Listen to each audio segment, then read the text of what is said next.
মাহিবি, এসেছি সোনারগাঁ দুধঘাটা থেকে। জি। তো আমি যে ঘটনাটি এখন শেয়ার করব সেটা আসলে দেশের বাহিরে একটা ঘটনা, স্কটল্যান্ডের। সময়টি ছিল 2013 নভেম্বরের 6 নভেম্বর। তখন আমি স্কটল্যান্ডে যাই। তো ওইখানে আমি একটা ট্রাভেল এজেন্সির মানে অধীনে জব করতাম। আমি নামটা মেনশন করতেছি না, খুব ফেমাসেবল একটা ট্রাভেল এজেন্সি ছিল।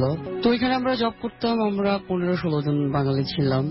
তো আমাদের ডিউটির সেফটিটা ছিল এরকম যে আমরা একদল মানে 8-10 জন এক দল, আমরা 15 দিন করে হচ্ছে এয়ারপোর্ট থেকে যে গেস্ট আসতো তাদেরকে পিক আপ করে হচ্ছে গিয়ে আমরা হোটেলে ড্রপ করে দিয়ে আসতাম। আর এক দল ছিল যারা হচ্ছে গিয়ে ওই গেস্ট গুলোদেরকে হচ্ছে গিয়ে আউটডোরে ভিজিটে নিয়ে যেত। তো যাই হোক, এর মধ্যে একটা ভাইয়া ছিল, তার বাসা ছিলেন নীলফামারীতে। ভাইয়াটার নাম ছিল আফতাব ভাইয়া। তিনি অবশ্য আমাদের সিনিয়র ছিল। আমি স্কটল্যান্ডে যাওয়ার জবে ঢুকারও তিনি আরো 2-1 বছর আগে থেকেই ওইখানে ছিলেন তিনি, এবং তিনি জবে সবসময় খুবই সিরিয়াস ছিলেন। মানে এতটাই হচ্ছে গিয়ে উনি সিরিয়াস ছিলেন যে সবসময় তার কাজটা সে টাইমলি করে ফেলতো, কাজে কোনো ফাঁকি দিত না। মানে সবসময় খুব স্ট্রং ছিল কাজের ক্ষেত্রে সে। তো মঙ্গলবার আমাদের তখন সেফটি ছিল যে আমরা হচ্ছে কিছু গেস্ট নিয়ে আমরা আউটডোরে চলে যাবো। আমাদের আউটডোর ভিজিট ছিল, যার জন্য আমরা কিছু লোক আউটডোরে চলে যাই। তো ওই দিন হচ্ছে গিয়ে কিছু মানে ডেনমার্ক থেকে একটা ফ্যামিলি গেস্ট আসার কথা, 4 সদস্যের একটা গেস্ট আসবে। তো হেড অফিস থেকে দায়িত্ব দেওয়া হলো আফতাব ভাইকে। তো বললো যে 2টার দিকে ওরা ল্যান্ড করবে, তুমি হচ্ছে গিয়ে ওদেরকে এয়ারপোর্ট থেকে গিয়ে পিক করে হোটেলে ড্রপ করে দাও। তো সেই মতোই আফতাব ভাই গাড়ি নিয়ে ড্রাইভার সহ তিনি রওনা দিলেন এয়ারপোর্টের উদ্দেশ্যে। তো এয়ারপোর্টে উনি পৌঁছানোর প্রায় 10-12 মিনিট ডিস্টেন্স হবে, মানে পৌঁছে তার 10-12 মিনিটের মতো সময় লাগবে। এরকম সময়ে আনফরচুনেটলি কপাল খারাপ ছিল, গাড়িটা অ্যাক্সিডেন্ট করে এবং তারা দুইজনই স্পট ডেটে মারা যায়। ওকে। তো হেড অফিসে খবর আসলো যে ওরা তো খুবই গুরুতর অসুস্থ, ওদেরকে হসপিটালে নিয়ে যাওয়া হয় এবং জানতে পারলো যে মারা গেছে। তো যেহেতু গেস্ট চলে আসছে, 2টার দিকে ল্যান্ড করবে, সেক্ষেত্রে হেড অফিস থেকে আরো 2টা ছেলে হচ্ছে গিয়ে এয়ারপোর্টে তাদেরকে রিসিভ করার জন্য তাদেরকে রিসিভ করার জন্য পাঠায় দেয়। তো যাই হোক, এদিকে তো উনি মারা গেলেন আফতাব ভাই, আমরা খবর পেয়ে সবাই হসপিটালে গেলাম দেখার জন্য। তো খুবই কষ্ট লাগলো, যেহেতু একসাথে আমরা জব করতাম, তিনি মারা গেলেন। যাই হোক, তো যে 2জন হচ্ছে এয়ারপোর্টে পাঠিয়েছিল, মানে হেড অফিস থেকে যে 2জনকে হচ্ছে গিয়ে ওদেরকে ড্রপ করার জন্য পাঠানো হয়েছিল, তো ওরা ফিরে আসছে যে ওই গেস্ট গুলোকে তারা পায়নি। তো একটা বিষয় হচ্ছে কি, আমাদের যে ট্রাভেল এজেন্সিতে জব করতাম ওইখানে কিছু কিছু ডিসিপ্লিন ছিল এরকম যে যারা জব মানে গেস্ট কে রিসিভ করতে যাবে তাদের ফুল ডিটেলস, ছবি, ফোন নাম্বার, এগুলো হচ্ছে গেস্টকে আগে থেকে হচ্ছে গিয়ে মেইল বা ফ্যাক্স যাই হোক করে দিত, যা চিনতে সুবিধা হতো এয়ারপোর্টে এসে। তো আপনার ভাইয়ের ছবি আর হচ্ছে গিয়ে আপনার নাম্বার ওগুলো আগে থেকে মেল করে দেয়। তো যাই হোক, ওরা যে 2জন পাঠাইলো পরে ওরা গিয়ে ওদেরকে পায়নি, ওরা চলে আসে। তো যেহেতু গেস্ট গুলো ছিল ডেনমার্কের, তো তারা তো গ্লেসগোতে নামার পরে তো গ্লেসগো মানে ইউনাইটেড কিংডমের তো নাম্বার জানা নেই, সেক্ষেত্রে তো ওদের সাথে কমিউনিকেট করার কোনো পসিবিলিটি নেই। তো 5টা কি 5:30 ওরকম সময়ে ওই গেস্ট গুলো, আর একটা জিনিস বলে রাখি রাসেল ভাই, যে গেস্ট গুলোদের হচ্ছে গিয়ে জাস্ট এয়ারপোর্ট থেকে রিসিভ করে হোটেলে ড্রপ করে দেওয়া হয়, কিন্তু যে হোটেলের যে ঠিকানাটা এটা কিন্তু গেস্টের ওরকম মানে জানা থাকে না, এবং জানা থাকে না। নিশ্চয়ই প্রথমবারের মতোই আসছে। হ্যাঁ, প্রথমবারের মতো আসছে, ফার্স্ট টাইম। তো গেস্ট জানতো না হোটেলের অ্যাড্রেসটা। তো ওই গেস্ট ডেনমার্কের ওরা ফোন দিল 5টা 5:30টার দিকে, হেড অফিসের এক অফিসারকে কল করলো যে আমরা তো অনেকক্ষণ হয়ে পৌঁছেছি, তো আমরা বের হব, একটা গাড়ি পাঠান আর একটা লোক পাঠিয়ে দিন। তো ওই পাশ থেকে অফিসার জিজ্ঞেস করলো, আমাদের লোক তো গিয়েছিল, মানে আপনি মানে কার সাথে আসছেন, আমি হোটেল কিভাবে পৌঁছালেন, আমাদের লোক তো ফিরে আসছে। বলছি না, আমরা তো চলে আসছি, আপনি যে লোককে পাঠিয়েছিলেন আফতাব মনে হয় তার না, সে তো আমাদেরকে এখানে ড্রপ করে দিয়ে গেল। মাই গড।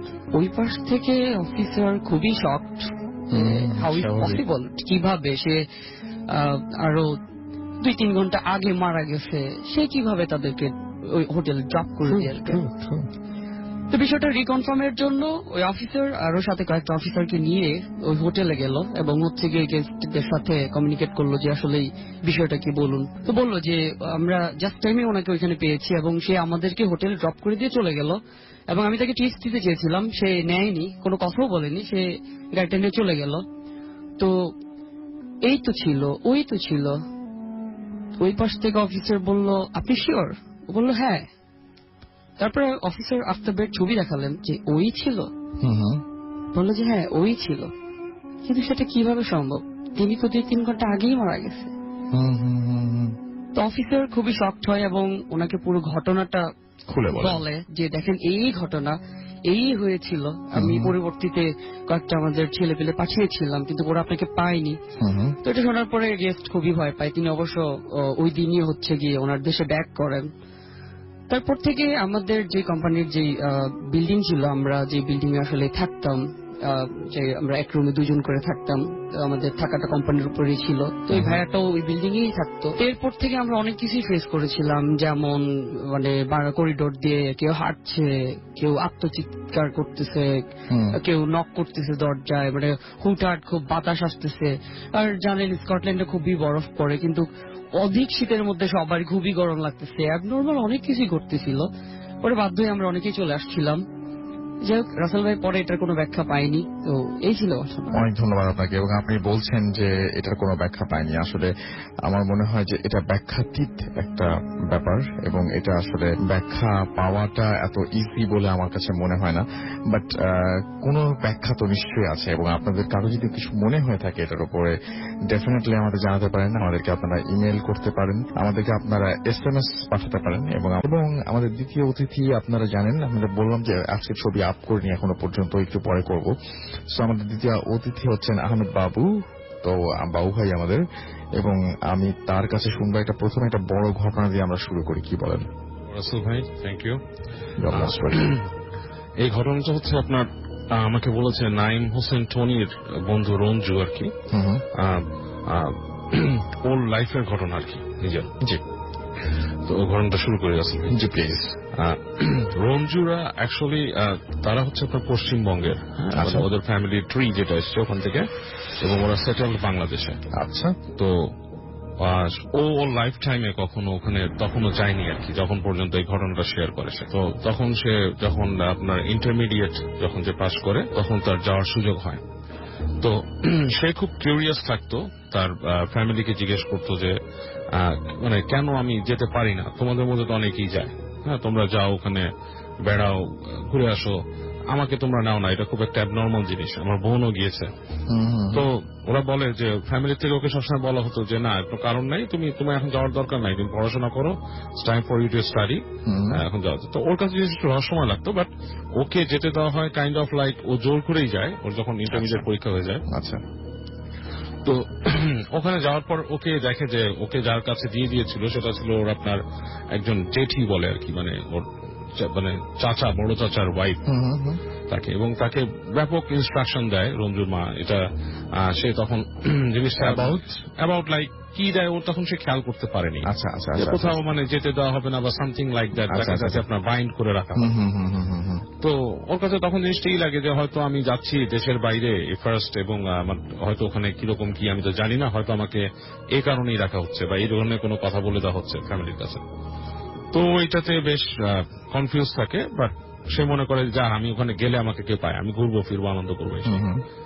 তো যেটা হয় যখন ও যায়, যাওয়ার পরে ওদের যে অ্যাকচুয়াল যে বাড়িটা আর কি, সেখানে যখন নিয়ে যায়, সেটা হচ্ছে ওর দাদার মানে দাদাদের আর কি পূর্বপুরুষদের যে ভিটা আর কি, বিশাল। তো বলে দেখে যে শোনে যে ওইটা একসময় ওর দাদার পূর্বপুরুষরা জমিদার ছিল, এবং তাদের বিশাল পুরানো বাড়ি টাড়ি পড়ে রয়েছে অনেক হেরিটেজ সহ ভেতরে। আচ্ছা।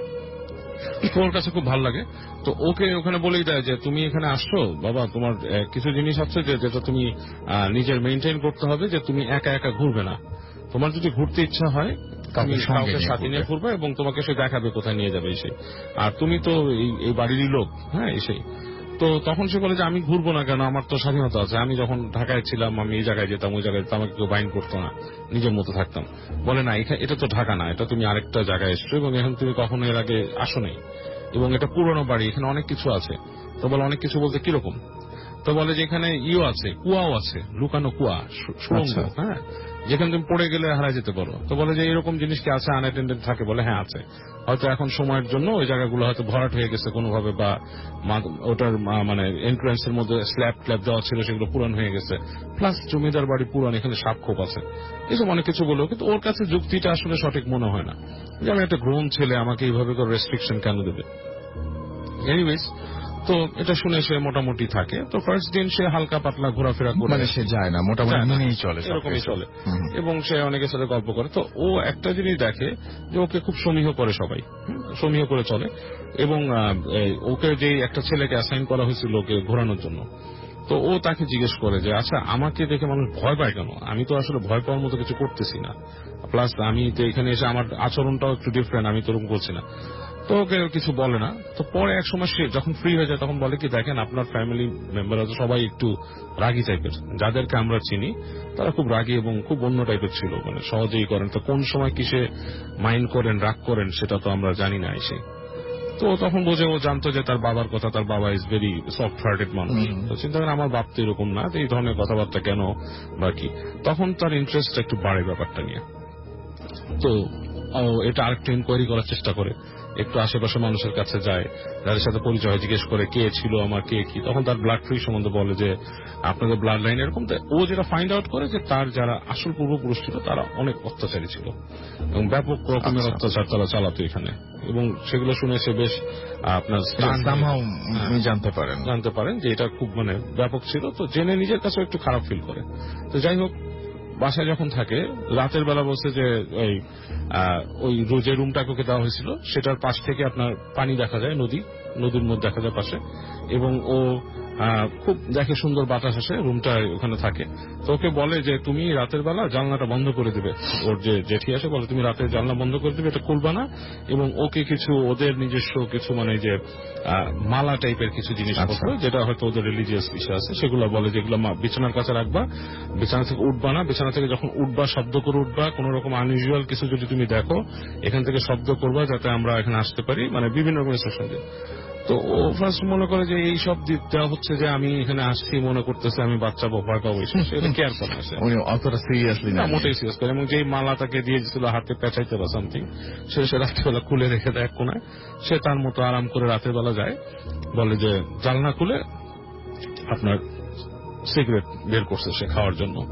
তো বলছে সিগারেটটা ধরাতে যাচ্ছে বারবার, ম্যাচ কাজ করছে না, বারবার সে ফ্লিক করছে যে ম্যাচ চলে না।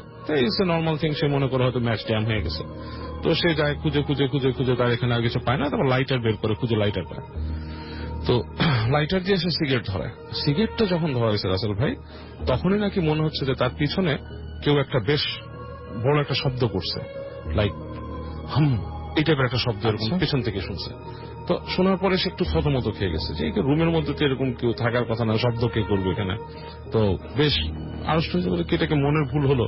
যাই হোক, সে সিগারেট খেতে থাকে এবং জানলা খুলে দিচ্ছে। সে ঘরের মধ্যে সুন্দর হাওয়া ঢুকতেছে, এবং এক পর্যায়ে সে এসে সিগারেট বন্ধ করে এসে যে তার খাটে বসে সে লাইটটা নিভাই দিচ্ছে। রুমের লাইটটা যখন নিভাই দিচ্ছে তখন সে দেখতেছে যে ওই যে সে খোলা জানালাটা, সেখানে কোন একটা মানুষ দাঁড়ায় আছে, মানে ওই ঠিক জানলা সোজা একটা মানুষ দাঁড়ায় আছে, এবং মানুষটা আপনার ঠিক বোঝা যাচ্ছে না যে এটা কি ছেলে না মেয়ে, লাইক একটা কাপড় গায়ের মধ্যে জড়ানো, পুরা এরকম মনে হচ্ছে যে পুরা গায়ের মধ্যে কাপড় জড়ানো দাঁড়ায় আছে। ও বেশ ভয় পেয়ে যায়, কারণ এটা বেশ পুরানো জায়গা এবং এখানকার ইলেকট্রিসিটিও থাকে না সব সময়, মানে কখনো থাকে না এরকম একটা অবস্থা, এবং মানে জরাজীর্ণ বাসা। তো ভয় পেয়ে যায়। তো ও যেটা করে যে হেঁটে তাড়াতাড়ি উঠে যায়, লাইটটা জ্বালায়, দেখে ওখানে কেউ নাই, মানে পুরো রুমটা ফাঁকা। তো জিনিসটা ওকে প্রথম দিন খুব টাচ করে। ও সকালে উঠে বলে যে আমি এখানে একটা মানুষকে দাঁড়ান দেখছি এসে। তখন বলছে যে তোমাকে যেসব প্রসিজার আমরা বলছিলাম যে তোমাকে মালাটা তুমি ঠিক মতো রাখতে বলছে যে না, আগলা রাখেনি। তখন তাকে তার জেঠি খুব বকা দেয় যে তুমি অবশ্যই এই মালাটা রাখবা, বিকজ এই বাসা পুরানো, তোমাকে বলা হয়েছে। তখন বলে কি প্রবলেমটা কি, এখানে ভূত আছে? তখন তাকে বলে যে ভূত ঠিক না, এটা তো পুরানো বাড়ি, এটার সাথে অনেক ইতিহাস জড়িত আছে। এবং তখন তার জেঠি তাকে একটা কথা বলে যে এখানে অনেক আত্মা আছে, আচ্ছা, যে জিনিসগুলো তোমাকে বুঝতে হবে। আত্মা আছে এবং আত্মারা মানে ওদের বিলিভ অনুযায়ী আর কি, অ্যাকর্ডিং টু দেয়ার বিলিভ বলতেছে এখানে অনেক আত্মা আছে এবং আত্মারা মানে মানুষকে মানে এরকম দেখা দেয় বা সমস্যা করে। তো সে তার জেঠির সাথে পেড়াপিড়ি করে যে আসলে আত্মা দিয়ে ভয় পাওয়ার কি আছে, আত্মা থাকতেই পারে, আত্মা তো অনেক থাকতে পারে, যে কোনো মানুষ বললেই তো আত্মা হয়, আমি কেন ভয় পাবো এসে। তখন তাকে তার জেঠি বলে যে তোমার পূর্বপুরুষরা অনেক অত্যাচারী ছিল, অনেক মানুষকে এখানে মেরে ফেলছে, অনেক অত্যাচার করছে এবং সেগুলোর কিন্তু বাজে এফেক্ট হয় এবং তুমি মানে ব্যাপারটা মাথায় রাখবা যে তোমাদের ফ্যামিলিতে তোমাকে নিয়েও কিছু কথা ছিল যে এই পরিবারের যে ছেলে হবে তাদের সবাই কিছু সমস্যা হবে, আচ্ছা, এবং তোমার বাবার ব্যাপারে অনেক বেশি রকম ছিল, এই কারণে তিনি যখন নাকি ওই পাশে চলে যায়, ওই বাংলায় মুভ করে যায়, এইসব কারণে এবং তার বংশ তুমি এসে, so you better be careful, তোমাকে এর জন্য এখানে আনা হতো না। তো রঞ্জুর ব্যাপারটা শুনে আপনার বেশ শক্ট হয়, প্লাস সে এটাকে মনে করে আমি তো এটা সিনেমা নাটকের মতো একটা ঘটনা দেখতেছি, একদম একদম এটা তো মানে কিছু মানে ব্যাপারই না। তো সে এটা হাসে, বাট সে ভূতের ভয়টা তার মধ্যে ঢুকে যায় আসলে, যে ভূত জিনিসটা এখানে থাকতেই পারে, যে জমিদার বাড়ি সম্বন্ধে যেই ভীতিগুলো থাকে সাধারণত। তো ও এরপরের থেকে দেখি ও কিছু জিনিস মানে বেশ ভালো মতন আপনার ফিল করা শুরু করে ওই বাসাতে, যে ফিল গুলো হচ্ছে যে হঠাৎ হঠাৎ ওর কানের কাছে কে ফিসফিস করতো, জমিদার বাড়িতে কানের কাছে ফিসফিস করতো, আপনার বডি কল মানে এক ধরনের হুইসপারিং করে চলে যেত। হ্যাঁ, এই জিনিসটা কন্টিনিউয়াসলি হওয়া শুরু করে। তো ও নিজে নিজে ভাবে যে এটা হতে পারে যে আমি আপনার কোনো কিছু হয়তো আমি শুনছি, শোনার পরে আমার মনের মধ্যে এটা ঢুকে গেছে, হ্যাঁ, এর জন্য হয়তো আমি মানে জিনিসটা দেখতেছি। তো একদিন যেটা হয়েছে এই ওই ইন্টারভেন্টিং টাইমে যখন সে থাকছে আর কি, এরকম সময় ওই বাড়ির যে ছাদটা আছে ছাদের পাশে কিছু বড় বড় গাছ ছিল, নারকেল গাছ টাইপের, ঠিক আছে। তো ও উঠছে সন্ধ্যার পরে এবং মানে একটু যখন আলো কমে গেছে এরকম সময়, যে সন্ধ্যার পরে যে ওই নারকেল গাছের কাছে সে ওখানে হাঁটতেছে, দাঁড়াচ্ছে, সিগারেট খাচ্ছে। তো এই সময় সে দেখে যে ওই পাশ থেকে একটা মানে মানুষ আসতেছে, বেশ পুরুষ মানুষ, বেশ সুগঠিত টাইপের, এবং তাকে দেখে একটা ধমক দিছে এবং ধমকটা খেয়ে সে বেহুশ হয়ে যায়। কি ব্যাপারে ধমক দিচ্ছে, মানে কেন? মানে কিছু একটা বলে বেশ রুড়ো স্বরে একটা ধমক দিছে, এবং ধমকটা খেয়ে না তার আর কোনো হুঁশ নাই, সে ওখানে ফেইন্ট হয়ে যায়, আপনার বেহুশ হয়ে যায়। এবং পরবর্তীতে তার যখন স্মৃতি ফিরে, মানে যখন সে হুঁশ ফিরে, তখন তাকে ওই বাসার মানুষটা করে জিজ্ঞেস করে কি হয়েছে এসে। তো সে বলে যে এরকম আমি ছাদের উপর ছিলাম, এরকম দেখে ধমক দিচ্ছে, এখানে ধমক দেওয়ার কে আছে। তখন তাদের সবাই মুখ চাওয়াচাই করতেছে আর বলছে যে তোমার এখানে থাকা লাগবে না, তুমি চলে যাও। কারণ এইখানে এই যে ধমকটা যে দিছে এটা ছিল এই বাড়ির একজন কর্তা, হ্যাঁ, এবং তাকে অনেকেই এরকম দেখে আপনার এই বাসার মধ্যে, যে চলাফেরা করে অনেক সময় করে, এবং এটাতে মানুষ ভয় পায়, এই বাড়ির মানুষজন এত ভয় পায়। এরপর থেকে সে খুব অ্যাবনর্মাল কিছু বিহেভিয়ার তার মধ্যে চলে আসে রাসেল ভাই, যে ওই রঞ্জু এই হঠাৎ ভয় পেতে থাকে, হ্যাঁ, মানে এই ধরনের ভয় তার মধ্যে কাজ করে, এবং সে কিছুটা মাঝে মাঝে স্প্লিট পার্সোনালিটিতে চলে যায়, যেটাকে ওরা মনে করে যে এটা আপনার পার্সোনালিটি কলাপস করে, তার ডিফারেন্ট টাইপের পার্সোনালিটি তার মধ্যে চলে আসে, এবং সে কথাবার্তা বলে অনেক সময় ওই মানে ডিফারেন্ট টাইপের টোনে, এবং সে ঢাকায় চলে আসছে। এখন পর্যন্ত নাকি তার মধ্যে এই ধরনের চেঞ্জিং কিছু আছে, এখন পর্যন্ত তার মধ্যে আছে, যে সে বিভিন্ন সময় এরকম মানে তার মধ্যে চেঞ্জিং চলে আসে। তো এটা নিয়ে ওকে দেখানোর চেষ্টা করছে ওদের বিলিভ অনুযায়ী কিছু মানুষকে, যারা এটা করতে পারে। তো তাদের মধ্যে থেকে বলা হচ্ছে যে তার পূর্বপুরুষের কোনো একটা মানে আত্মা ক্যারি করে সে নিয়ে আসছে ভেতরে, আর কিছু পূর্বপুরুষের আত্মা সে ক্যারি করে নিয়ে আসছে এবং তাকে তার উপরে সেটা মাঝে মাঝে ভর করে, ঠিক আছে। এবং ইসে বলছে কিছু আপনার মৌলানা টাইপের যারা মানে মুসলিম বিশ্বাসে, তারা বলছে যে তার উপর কোন জিন ভর করছে। সো এটাই হচ্ছে ঘটনা রাসেল ভাই রঞ্জুর, এবং বাট মানে এখনো সে কিন্তু এইরকম পজিশনেই আছে আর কি, এখন পর্যন্ত সে আছে, সে হঠাৎ মানে তার মধ্যে এরকম চেঞ্জ এসে পড়ে। আচ্ছা, এইটা তার মানে এটার থেকে তার মুক্তি পাওয়ার কোন উপায় সে মানে এখন হয়তো সে ওইভাবে সিক করে নাই, অনেকে তো অনেকভাবে সিক করে, অনেকে যেমন আমি অনেক মানুষকে দেখেছি পজেসড যারা, তারা কিন্তু অনেকেই দেখা গেছে যে প্রপার একটা চ্যানেলে যে কারো মাধ্যমে সেটাকে গেট রিড অফ করছে। আবার আমি আমার অনেক বন্ধুকে চিনি যারা পজেসড ছিল, এখনো হাতের মধ্যে তাবিজ পড়ে থাকে স্টিল, মানে হয়তো he was possessed when he was young, teenage সময়, এখনো সে হাতে তাবিজ করে থাকে। এই 10-15 বছর ধরে তার হাতে তাবিজ আছে। মানে আমার এক বন্ধু বলতো যে তার তাবিজটা একটু ক্ষয় হয়ে গেলেই সে বিভিন্ন রকম জিনিস দেখতে পায়, তাবিজের যে মোমটা ক্ষয় হয়ে যখন ভেতরের ইটা বের হয়ে আসে তখনই সে বিভিন্ন জিনিস দেখতে পায়। তো এটা তো বিভিন্ন মানুষের বিভিন্ন রকমের আছে। এবং আপনি যেটা বলছেন যে আপনার কাছে কি মনে হয় যে এই যে মানে এত কিছু ঘটলো এটার পেছনে আসলে কি কারণ থাকতে পারে? আমার লজিকে যেটা আপনার লজিকটা হচ্ছে রাসেল ভাই যে ওই বাড়িটা তো অবশ্যই পুরানো এবং অ্যাকচুয়ালি জমিদার বাড়ি সম্বন্ধে আমি যেটা মনে করি বিভিন্ন জমিদার বাড়ি যেগুলো বেশ স্মৃতি প্রজড়িত এবং এই কথাটা তো সত্যি সবাই মানে যে অনেক বেশিরভাগ জমিদাররাই ছিল বিলাসপ্রিয় খুব এবং তাদের অত্যাচারটা মানে কি এটা মানে একদম মানে একটা সিস্টেমই ছিল তাদের যে আমাদের বাড়ির সামনে জুতা পরে হাঁটতে পারবে না, এটা করতে পারবে না, যাকে খুশি বাসায় এনে ধরেন যে কোনো পারফর্ম মানে যে কোনো কিছুই তারা করাতো, ঠিক আছে। তাদের আলাদা বাইরিখানা ছিল যেখানে নাচ হতো, জলসাঘর ছিল, হ্যাঁ। তারপর দেখা যাচ্ছে যে কেউ কাজ না করলে তাকে পিটাতো, থিংস লাইক দ্যাট। এবং তাদের টর্চারে এরকম অনেক হিস্ট্রি আছে মারা গেছে। এটা গেলেই বাংলাদেশের কেন বাংলাদেশ, ভারত, পাকিস্তান যেসব জায়গায় যান এরকম হিস্ট্রি পাওয়াই যায় যে অত্যাচার মানুষকে মেরে ফেলছে।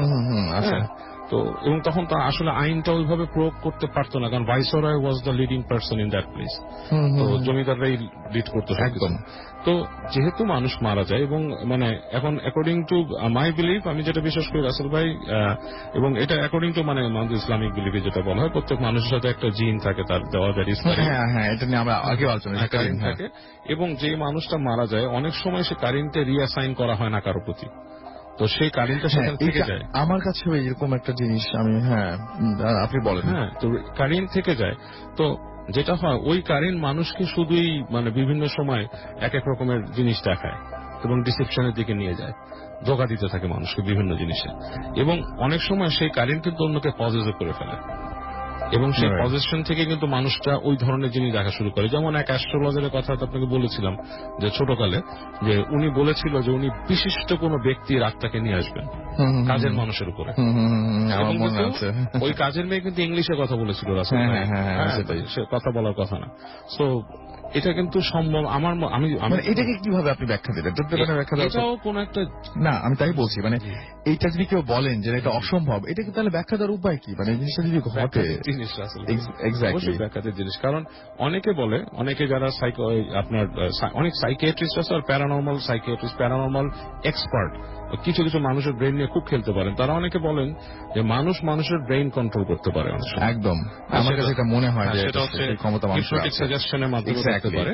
এবং অনেকে বলে যে এই যে ইংরেজিতে কথা বলানো বা একটা ডায়ালেক্ট সে জানে না সেটা তাকে দিয়ে বলানো, এটা এক ব্যক্তি একজনকে হিপনোটিক সাজেশনের মাধ্যমে দিয়ে ফেলে এবং সে তখন এটা বলে। বাট অ্যাকচুয়ালি জিনিসটা বিভিন্ন ব্যাখ্যায়িত আছে।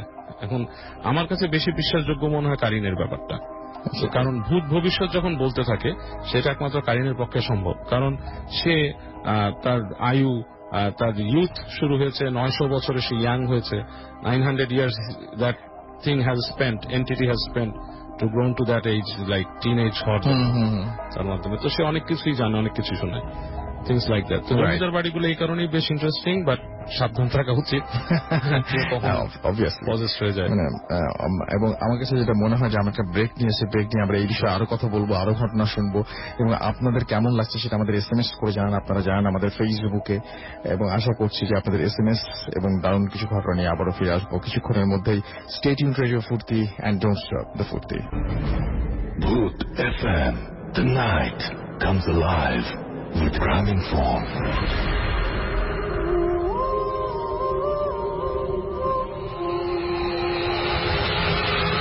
হ্যালো রাসেল ভাই, আমি শাহ মোহাম্মদ কাউসার, সাউথ কোরিয়া থেকে। রাসেল ভাই, আমি যে ঘটনাটা এখন আপনাকে বলবো এটা আমার নিজের সাথে ঘটে যাওয়া একটা ঘটনা। তো আমি যখন 2013 কোরিয়াতে আসি, আসার পরে কোনো একটা কারণে আমার প্রথম যে কোম্পানি আমাদের দেশ থেকে নিয়ে আসে, ওখানে সমস্যার কারণে আমি কোম্পানিটা চেঞ্জ করি। চেঞ্জ করার পরে আমার সাথে বরিশালে বড় ভাই ছিল, তো বললো যে স্যার কেমনে কি করা যায়, চলো আমরা দুই ভাই মিলে ভালো একটা কোম্পানিতে ঢুকে যাই। আচ্ছা বললাম। তো সিউলের কাছ থেকে, সিউল থেকে প্রায় আপনার ধরেন ওটা একটু বাইরে ছাড়িয়ে মানে গ্রাম ছাড়িয়ে একটা কোম্পানিতে মানে আমাদের মেসেজ আসে, তো আমরা দুজন এখানে যাই। যাওয়ার পরে কোম্পানির কাজ বা সবকিছু আমাদের মোটামুটি পছন্দ আনন্দ এবং যে থাকার যে মানে আমাদের ফ্ল্যাটটা দেয় ওইটা আর কি ভালো লাগে। মানে কোরিয়াতে আসলে আমরা যারা আছি হয়তো কাজের পরিবেশ কিন্তু থাকাটা একটু সমস্যা, সবার ক্ষেত্রে থাকাটা একটু সমস্যা। অনেক সময় দেখা যায় আপনার এক রুমে 3 জন 4 জন করে শেয়ার করে থাকা লাগে, তো এখানে আপনার সমস্যা হয়। তো এখানে যে আমাদের যে ফ্ল্যাটটা দেয়, ফ্ল্যাটটাতে আপনার ধরেন আমরা 2 জন ছিলাম, তো ফ্ল্যাটটাতে 4টা রুম ছিল, মানে অকল্পনীয় এত সুন্দর একটা ফ্ল্যাট, মানে প্রথমে তো ঠক হয়ে যায়। কাছে গেলাম তো কিন্তু সবচেয়ে যে সমস্যা যেটা ছিল আমাদের যে ফ্ল্যাটটা দেখুন, আমার ফ্ল্যাটটা ছিল অর্ধেক গ্রাউন্ড এবং অর্ধেক উপরে, মানে নিচতলায়, মানে ওটা গ্রাউন্ডের মধ্যে ছিল, অর্ধেক গ্রাউন্ডের মধ্যে ছিল। কাছে গেল তো শুরু করলাম কাজকর্ম। তো আমাদের আমি যদি আপনার মানে আমাদের ফ্ল্যাটটা বা আমাদের যেখানে থাকি টোটাল ডিটেলস না বললে কিন্তু আপনি বুঝবেন না। তো ধরেন আমাদের যে ফ্ল্যাটটা আছে, ফ্ল্যাটটার সাইডে অপোজিট সাইডে মানে দক্ষিণ সাইডে সম্পূর্ণ পাহাড়। তো পাশ দিয়ে আপনার লেক সিস্টেম মানে পানি চলাচল, ওর পাশে হাইওয়ে রুট, তো এই আর কি। কিন্তু আমাদের ফ্ল্যাটের সাথে আরো একসাথে 4টা ফ্ল্যাট আছে। তো আমরা যে ফ্ল্যাটটায় থাকি নিচতলায় থাকি, কিন্তু আমাদের উপরে 2 তলায়, 3 তলায়, 4 তলায়, 5ম তলায় মনে হয় না কেউ থাকে। কেন মানে কোনো লোকজনে দেখি নাই, কিন্তু আমরা নিচতলায় থাকি, 2 জন থাকি। 5টায় মানে যাওয়ার পরে আপনি যারা নিচতলায় সাধারণ শেষ সাথে থাকে, তো শেষ সাথে যাওয়ার পরে আপনাদের দুজনে মিলে অনেক কষ্ট করে রুমটা মানে গুছাই নিয়ে আচ্ছা শুরু করে দিলাম। ফার্স্ট টাইম যখন রুমে গেলাম তখন কেমন একটু মানে বা ব্যবসা গরম, অসুস্থ লাগতো। তো মামুন ভাই যে উনি আমাকে বলতো যে তোমার কি রুমটা কেমন লাগে, আমি কই তো চলেই তো ওরা আমি বলি না যে আমার কাছে এরকম লাগে। তো 2 জন রুমে থাকি, তো তখন ফার্স্ট টাইম কাজ অনেক কঠিন ছিল। তো কাজ করার পর সব খুব ক্লান্ত হয়ে যেত, ঘুমাইতাম। কোনো কারণে আমি কিন্তু নাক ডাকি না, কিন্তু মানে আমি এত নাক ডাকতাম। মামুন বলতে কষ্ট কি ব্যাপার, তুমি তো নাক ডাকো। তো যখন আমি বললাম আসলে কি নাক ডাকি, হ্যাঁ তোমার নাক ডাকবো, সমস্যা। আচ্ছা তখন আমি বললাম ঠিক আছে, তাহলে তুমি এই রুম থেকে আমার রুমে চলে যাই। তো ওই রুমে আমার রুমে চলে এলাম। তো চলে যাওয়ার পর মামা বলেছে রাতে তো ভয় পাই। আমি তো ভয় পাই মানে আমি থাকলে তোমার সমস্যা, আমি নাক ডাকি সমস্যা, আর তোমার রাতে ভয় পাও মানে হ্যাঁ আমি ভয় পাই। আমি কিন্তু সমস্যা দিয়ে ওঠে তোমার, হয়তো আমার সাথে থাকতে তোমার নাক ডাকার ওই যে সমস্যাটা তোমার সহ্য করতে হতো, আমি হঠাৎ করে নাক ডেকে আমি বুঝতেছি না। তো কিছুদিন চলার পরে মামন বলে যে আমি কাজ করবো না, কেন চলে যাবো মানে। তো কি করলো কোনো কারণে চলে গেল। চলে যাওয়ার পরে আমি কিন্তু একা হয়ে গেলাম। যে জায়গায় ছিল ওখানে কিন্তু কোনো বাঙালি বা কারোর সাথে কিন্তু একার কোনো স্কোপই নাই, টোটালি ওভারঅল একা। এবং আশেপাশে তো কোনো অন্যান্য দেশের লোক ছিল কেউ না। তা আমি আমার কোম্পানিতে একাই ফরেন ছিলাম, আর সবাই কোরিয়ান ছিল। তো এখন কেমনে চিন্তা করলাম থাকা লাগবে, কারণ আমার যে অপশন মানে এখানে সিস্টেম হলে আপনার কোরিয়াতে 3 মাস চাকরি চেঞ্জ করা যায়, কিন্তু এর আগে আমার চাকরি চেঞ্জ করা ঠিক আছে আমার অপশন, লাস্ট অপশন। এই অপশন আমি আরেকটা কোম্পানি চেঞ্জ করে দেবো না, আরেকটা কোম্পানি গেলে ওটা আমার শেষ কোম্পানি। ওইখানে যদি আমার মালিকের কোনো কিছু করে বা মালিকের ভিতরে কোনো অ্যাকশন দিতে পারবো না, কারণ তখন ক্ষমতা আমার হাতে নাই, কারণ অবশ্যই কোনো উইকেট নেই, লাস্ট উইকেট, ওইটা আমার লাস্ট উইকেট। তো এই সময় আমার থেকে যাওয়া লাগে, তো থেকে গেলাম। এখানে আরেকটা ঘটনা আসলে মিস করছি, যখন আমরা 2 জন একসাথে ছিলাম তখন ওই আমাদের এখানে গ্যাসটা ছিল। গ্যাসটা আসার পরে কিন্তু মামুন ভাই বিয়ে করে না, আমি বিয়ে করি না। তো আমার তো ফোনে কথা হয় না, কিন্তু যে আসছিল ও বিয়ে করে না, ঠিক আছে, বিয়ে করার মতো গার্লফ্রেন্ড ছিল। তো ওর সাথে ফোনে কথা বলতো, তো বললো তো তোমাদের 2 রুমে থাকো, তো আমি কথা বলবো, সমস্যা তোমাদের, পাশের রুমে শুই। তো যে পাশের রুমে শুইছে আচ্ছা ভালো করে, রাত যখন প্রায় 2টা বা 2:30 এরকম হয়, হঠাৎ করে দেখি আমার রুমের আচমকা দরজা ধাক্কা মারে কে যেন মনে ঢুকলো। তাই উঠে কি হয়েছে, কে আমি মানে কাজটার সমস্যা, কি সমস্যা। আমি 12টার পর থেকে দেখতেছি ওখানে মানে ঘুমানোর চেষ্টা, ফোনে কথা বলতেছি কিন্তু পারতেছি না, আমি লাস্টে সহ্য না করতে চলে আসছি। মানে কি হচ্ছে, যখন আমি ফোনে কথা বলতেছি দেখি কে যেন পায়ের কাছে। তুমি কেমন দেখছো, আমি মনে করি আমাকে পায়ের কাছে, আমার পায়ের কাছে যাই তখন যেমন কি আমার ডান পায়ে সরে যাইতেছে, তো এরকম চতুর্দিকে রাউন্ড করতেছে। এক পর্যায়ে আমি আর সহ্য করছি না, পরে আমি এখানে চলে আসি। আমি পরে হাসি ওরাই দিচ্ছে, পাগল কি বলে বলবে আসলে আমার পাশে শো, তো আমার 500 টন শেয়ার হয়েছে। আচ্ছা এই কাহিনী গুলো তুমি সবাই চলে যাওয়ার পরে তো হঠাৎ মাঝে মাঝে আমার রাত্রে যখন থাকতাম, তো রাত্রে আমি একটা স্বপ্ন দেখতাম, প্রায় স্বপ্ন দেখতাম, মাঝে মাঝে দেখতাম কোরিয়ান একটা বাচ্চা, পিছিয়ে বাচ্চা এবং কোরিয়ান একটা মহিলা। তখন বলতো যে এগুলো আমার চেয়ার, এগুলো আমার টেবিল, এগুলো তুই ইউজ করিস কেন, তো তুই এগুলো ইউজ করতে পারবি না, তো আর এখানে থাকস না, এটা আমাদের বাসা, তুই এখানে থেকে। মানে ওদের বাসায় আমাকে বললাম, কোরিয়ান বাসায় আমাকে মাঝে মাঝে স্বপ্ন বললাম দেখি। তো আমি যখন তখন তথাটি কেয়ার করলাম না, হইতেই পারে। তখন প্রথম একা একা। আর একটা কথা বলে রাখি, আমি কিন্তু আসলে গ্রামের ছেলে, গ্রামে বড় হয়েছি, বা মানে এই বিষয়গুলো টোটালি একটু নিজের হয়ে আছে, তো আমল দিতাম না। তো তারপরে কিছু সমস্যা হলো, রাত্রে মাঝে আমাদের হঠাৎ করে শুয়ে রয়েছি, হঠাৎ করে দেখি আমার পায়ের কাছ থেকে মানে পার পাতা থেকে মানে হঠাৎ করে আস্তে আস্তে ধীরে করে ঠিক আছে, আমার পা অবশ্যই ঠিক আছে, কে দেখে উপরে মানে বুঝতেছি মানে আলতো আলতো করে আমার নিচ পায়ের পাতা থেকে উপরে গেছে, হঠাৎ করে এসে বুকের উপর বসে এরকম চাপ দিয়ে ধরে। তখন আমি নর্থ উঠতেও পারি না, চড়তেও পারি না, কোনো কিচ্ছু না, মনে হয় যে শেষ, এই মুহূর্তে শেষ। এর মধ্যে মাঝে মাঝে যখন অনেক কিছু বলি, দোয়া টোয়া যেগুলো পারি ওগুলো বলে ঠিক আছে, মাঝে মাঝে যাকে দুইটা করি, ওইটা করে তখন কি হয়, মানে তখন নিজে হয়ে যায়, আমার সাথে কি হচ্ছে বুঝতেছি না। তো আবার আবার আবার সেমে আবার পানি টেনে খাই, যখন আবার সুইজন চোখটা তখন লাইগে আসবো, মানে ঘুমটা হবে, সেমে কি কাহিনী। যেদিন রাতে এটা হওয়া শুরু করে আপনার 5 বার 7 বার মাঝে মাঝে সারাদিন বসে কাটাইতো, মাঝে মাঝে আমি এরকম হয়ে যায়, মাঝে মাঝে নিজে চিল্লাই যে তুই এখানে থাকো, আমি থাকি, তোর সমস্যা কি, তুই তোর মধ্যে থাক, আমি আমার মধ্যে থাক, তুই আমার সমস্যা করিস। তো এইভাবে থাকার পরে আমি মানে বাইরে যাই, সবকিছু বলে রুমের ভিতরে গেলে আমার এত শ্বাসকষ্ট শুরু হয়ে যায়, মনে হয় এই মুহূর্তে মারা যাবে, মানে এরকম অবস্থা, মানে রাস্তায় এরকম মানে পুরো পাগল হয়ে গেলাম। তখন রুমের ভিতরে আমি যাইতেই পারিনি, বাইরে ডিউটি থেকে আসার পর সাধারণ ভিতরে যাই, তখন মনে হয় যে মারা যাবো, রুমের ভিতরে এইরকম সিচুয়েশন হয়ে গেল, রুমে থাকতেই পারি না, মানে এত ফাফুর লাগে, অবস্থা বেগতিক। তো একদিন রাত্রে হঠাৎ করে প্রায় আপনার 12টা, ওই দিনকে সকালকে অন্য দিন হয়তো মুভি টুভি দেখি নাই। তো শুয়ে যাওয়ার পর হঠাৎ রাত্রে 11টার দিকে দেখি, 11টা বা 11:30 সময় দেখি আমার সেম সমস্যা, আমার ওই আবার ওই পা থেকে ঝিঝির উঠতেছে। তখন আমি আশঙ্কা মানে যখন বুঝতেছি সমস্যা, ওই সময় লাভ মারি উঠে যায়। লাভ মারি উঠে যাওয়ার পর আমি তাকে কোনো কিছু দেখতে পারি না, কিন্তু আমার ফিল হচ্ছে মানে প্রচন্ড গরম ফিল হচ্ছে, মানে প্রচন্ড গরম। এবং মানে তখন কিন্তু তখন যে ঘটনা শুরু, তখন কিন্তু আপনার ওই মার্চ মাস চলছে, তখন কিন্তু কোরিয়ার টেম্পারেচার কিন্তু আপনার মিনিমাম -2, 3, 4 বা প্লাস 5, 6, 2, 3 এরকম, বা মাইনাস এই আপনার +5 থেকে আপনার -5 পর্যন্ত বা 7 পর্যন্ত এরকম কিন্তু আপডাউন করছে। মানে এত ঠান্ডা, তো ঠান্ডা হওয়ার পর আমি টোটাল ওভারঅল মানে আমার শরীরে কোনো পোশাক নেই, সবকিছু ফালাই দিছি। ফালাই দেওয়ার পর আমার এত অস্বস্তি লাগতেছে, আমি আর কিচ্ছু বুঝতে পারছি, মানে আমি প্রায় পাগল হয়ে যাবো। তো হঠাৎ করে আমি বলতাম পানি খেলাম, পানি খেয়ে বিছানা শুলাম, আবার কি বুঝছি বিছানা শোয়ার পর হঠাৎ করে সেম কাহিনী আমার পা থেকে ভিড় করে কে জানি দৌড়লো। লাস্টে আমাকে এইরকম ভাবে দৌড়ছে, আমি এই যে দোয়া সুরাব জ্বলছে আমি পারলাম না, লাস্ট পর্যন্ত আমি পারলাম না, এক পর্যায়ে আমি সেন্সলেস হয়ে গেলাম। সেন্সলেস হয়ে যাওয়ার পরে আসল যে কারণে, তখন আমি সেন্সলেস হয়ে যাওয়ার পরে আমি এটা বুঝতে পারলাম, সেন্সলেস হয়ে যাওয়ার পরে আমি একটা জিনিস দেখতে পারলাম যে স্বপ্নে আমি সেন্সলেস হয়ে যাওয়ার পরে আমার এইটুকু মনে হচ্ছে আমি দেখতেছি যে আমি মারা গেছি সেম সে পিচ্ছি বাচ্চারা আমার বলতেছে, আমার কাছে এসে বলতেছে যে কি ব্যাপার তুমি, তুমি তার আগে স্বপ্ন, এটা তুমি আমার সামনে আবার কেমনে আসলা, মানে তুমি তো মারা গেছো। মারা গেছে মানে হ্যাঁ আমি জান তুমি তো, তখন আমি ফুরাত হয়ে গেছে। পরে আমি দেখি যে আমার রুমের পাশে সাদা কাপড় ঢাকা, চাদর ঢাকা, কে জানি শুয়েছে, বই থেকে শুয়েছে। প্রথম খুলো যায়, তুমি ডাকনা গুলো তো সেমের আসলে আমি ঠিক আছে যাই, আমি যখন মুখটা ডাকনার সরাই তখন তো পুরো অবাক হয়ে যায়, যেমন ওখানে সেম আমি শুয়েছি, আমি মারা গেছি, আমি শুয়েছি, আমি তো পুরা শখ। আমি হ্যাঁ তুমি মারা গেছো। তখন দেখি এই মুহূর্তে আমার রুমের দরজা খুলে, ঠিক আছে আমার দুপুরের মালিক ছিল যার কাজ করে সবাই আসছে, সবাই এসে মিটিং করছে। বাংলাদেশ এম্বাসির লোক আসলে মারা গেল, তো লাস্টটা দেশে পাঠান দিয়েছেন কেমনে কি। পরে আমার মালিক বলতেছে কাজটা আসলে অনেক ভালো ছিল, অনেক ভালো কাজ ছিল, তো এগুলো সন্ধ্যা পড়াশোনা। তখন আমি ওদেরকে যাই বলি যে না আমি তো মরি নাই, আমি কেন মরবো, আমি একটা স্বপ্ন নিয়ে করিয়াতে আসছি, তো আমার বয়সে কত হয়েছে মাত্র 26 বছর, আমি মরতে পারি না, আমি তো বাবা মার একা সন্তান, আমি মারা গেলে বাবা মার কি হবে, বাবা মা তো মারা যাবো, আমি তো একাই, আমার তো কেউ নাই। আর আমার বাবা মা আমাকে এত বেশি ভালোবাসে, আমি যদি মারা যাই বাবা মা বাঁচতে পারবো না, তো ওরা তো মারা যাবো, কেন আমি তো মরবো না, আমি কি পেয়েছি আমার লাইফে, আমি কিচ্ছু পাই না, আমি কেন মারা যাবো, মরিনি তো। তো আমি এই যে কথা বললো তখন পিছিয়ে হাসতেছে, আমি তুমি হাসো কেন, বলো তুমি ওদেরকে সবাইকে দেখবে, তুমি সবকিছু শুনবে, কিন্তু তোমার আমার কথা কেউ শুনবো না। আমি মানে হ্যাঁ তুমি তো মারা গেছো, তুমি কেউ শুনবো না।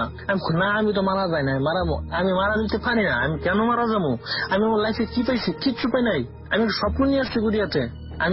আমি আমার পড়াশোনা আমি বিবিএ কমপ্লিট করার পর চলে আসছি, ঠিক আছে, আমি এমবিএ করি না, আমি একটা লাইফে একটা স্বপ্ন নিয়ে সোনালি একটা স্বপ্ন নিয়ে বাবা মায়ের আত্মীয় সবার আমি নিয়ে যাচ্ছি, আমি তো মরতে পারি না, আমার মরার বয়স হয় নাই, তো কেন মরি নাই। তো এইগুলো তখন ও হাসতেছে, ও মানে একটা ভয়ানক একটা হাসতেছে, পিচ্ছি ছেলেটা ভয়ানক বলে হাসতেছে, এবং চতুর্দিকে হাসতেছে এবং শুধু হাসতেছে। তো আমি পুরা মানে আমি কি করলাম কিছু বুঝতে, তখন সবাই দেখলাম আমাকে নিয়ে ওখানে চলে যেতেছে, তখন বললাম যে না আমার কোথায় নিয়ে যেতেছে, আমি তো মরি নাই, আমাকে কেন নিয়ে যাবে, কেন কোথায় নিয়ে যাও। তো এইগুলো কথা বলতে মানে পুরো আমি হঠাৎ করে ওইখান থেকে আমি তখন এই নিয়ে যাবে, তখন এই মুহূর্তে হঠাৎ করে আমার ঘুম ভেঙে যায়। তখন ঘুম ভাঙার পরে আমি চাই আমার সমস্ত শরীরে ভিজে, মানে গামে ভিজে, আমার মানে ওই কি বলবো রাসেল, টোটাল ওভারঅল পানি শরীরে যদি করে আমার এক চুল পরিমাণ শক্তি, তাহলে অনেক কষ্ট করে আমি শোয়া থেকে বললাম আমার সমস্ত শরীরটা ব্যথা হয়ে গেছে, সমস্ত শরীরটা ব্যথা হয়ে গেছে।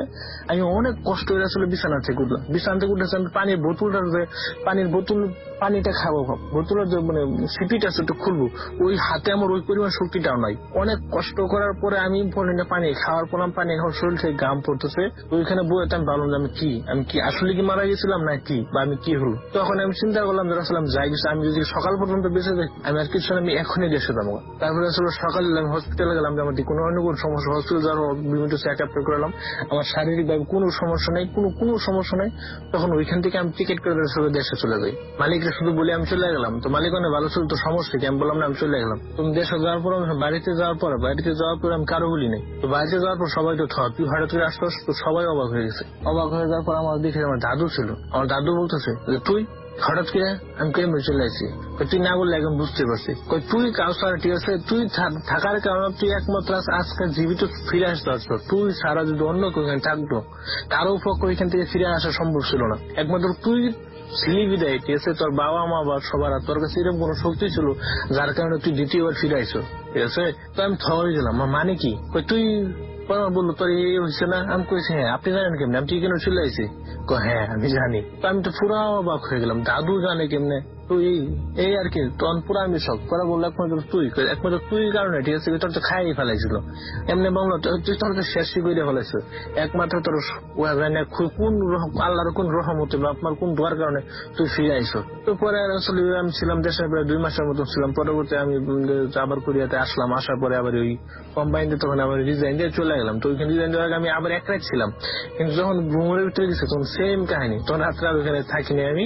তো রাত্রে আবার ওইখান থেকে ব্যাগ নিয়ে আমার আরেক ফ্রেন্ডের বাসায় চলে আসি, ওইখান থেকে আসলে টানতল চলে আসি। রাসেল ভাই এই হলো আমার ঘটনা। তো আমার লাইফে এর সাথে আমার অনেক মানে রক্ত হিম করে ঘটনা আমার কাছে আছে, কিন্তু তো রাসেল আমার জন্য দোয়া করেন। আল্লাহ হাফেজ, সবাই ভালো থাকেন।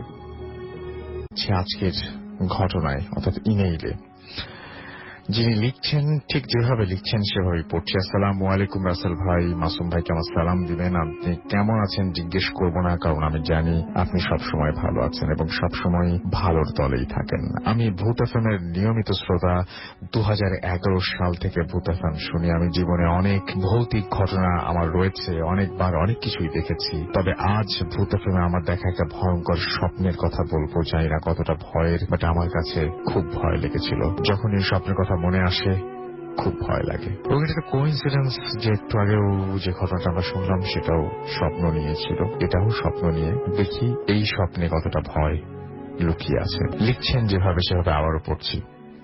প্রায় 6 মাস আগে দেখা স্বপ্ন।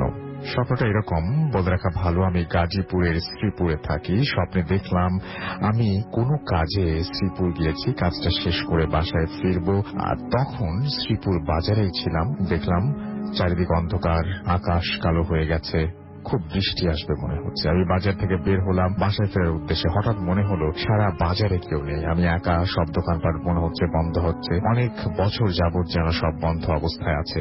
আমি রিক্সায় করে বাড়ি ফেরার উদ্দেশ্যে বাজারে যে রিক্সা থাকে সেখানে গেলাম, গিয়ে দেখি কোনো রিক্সা নেই, পেলাম না রিক্সা।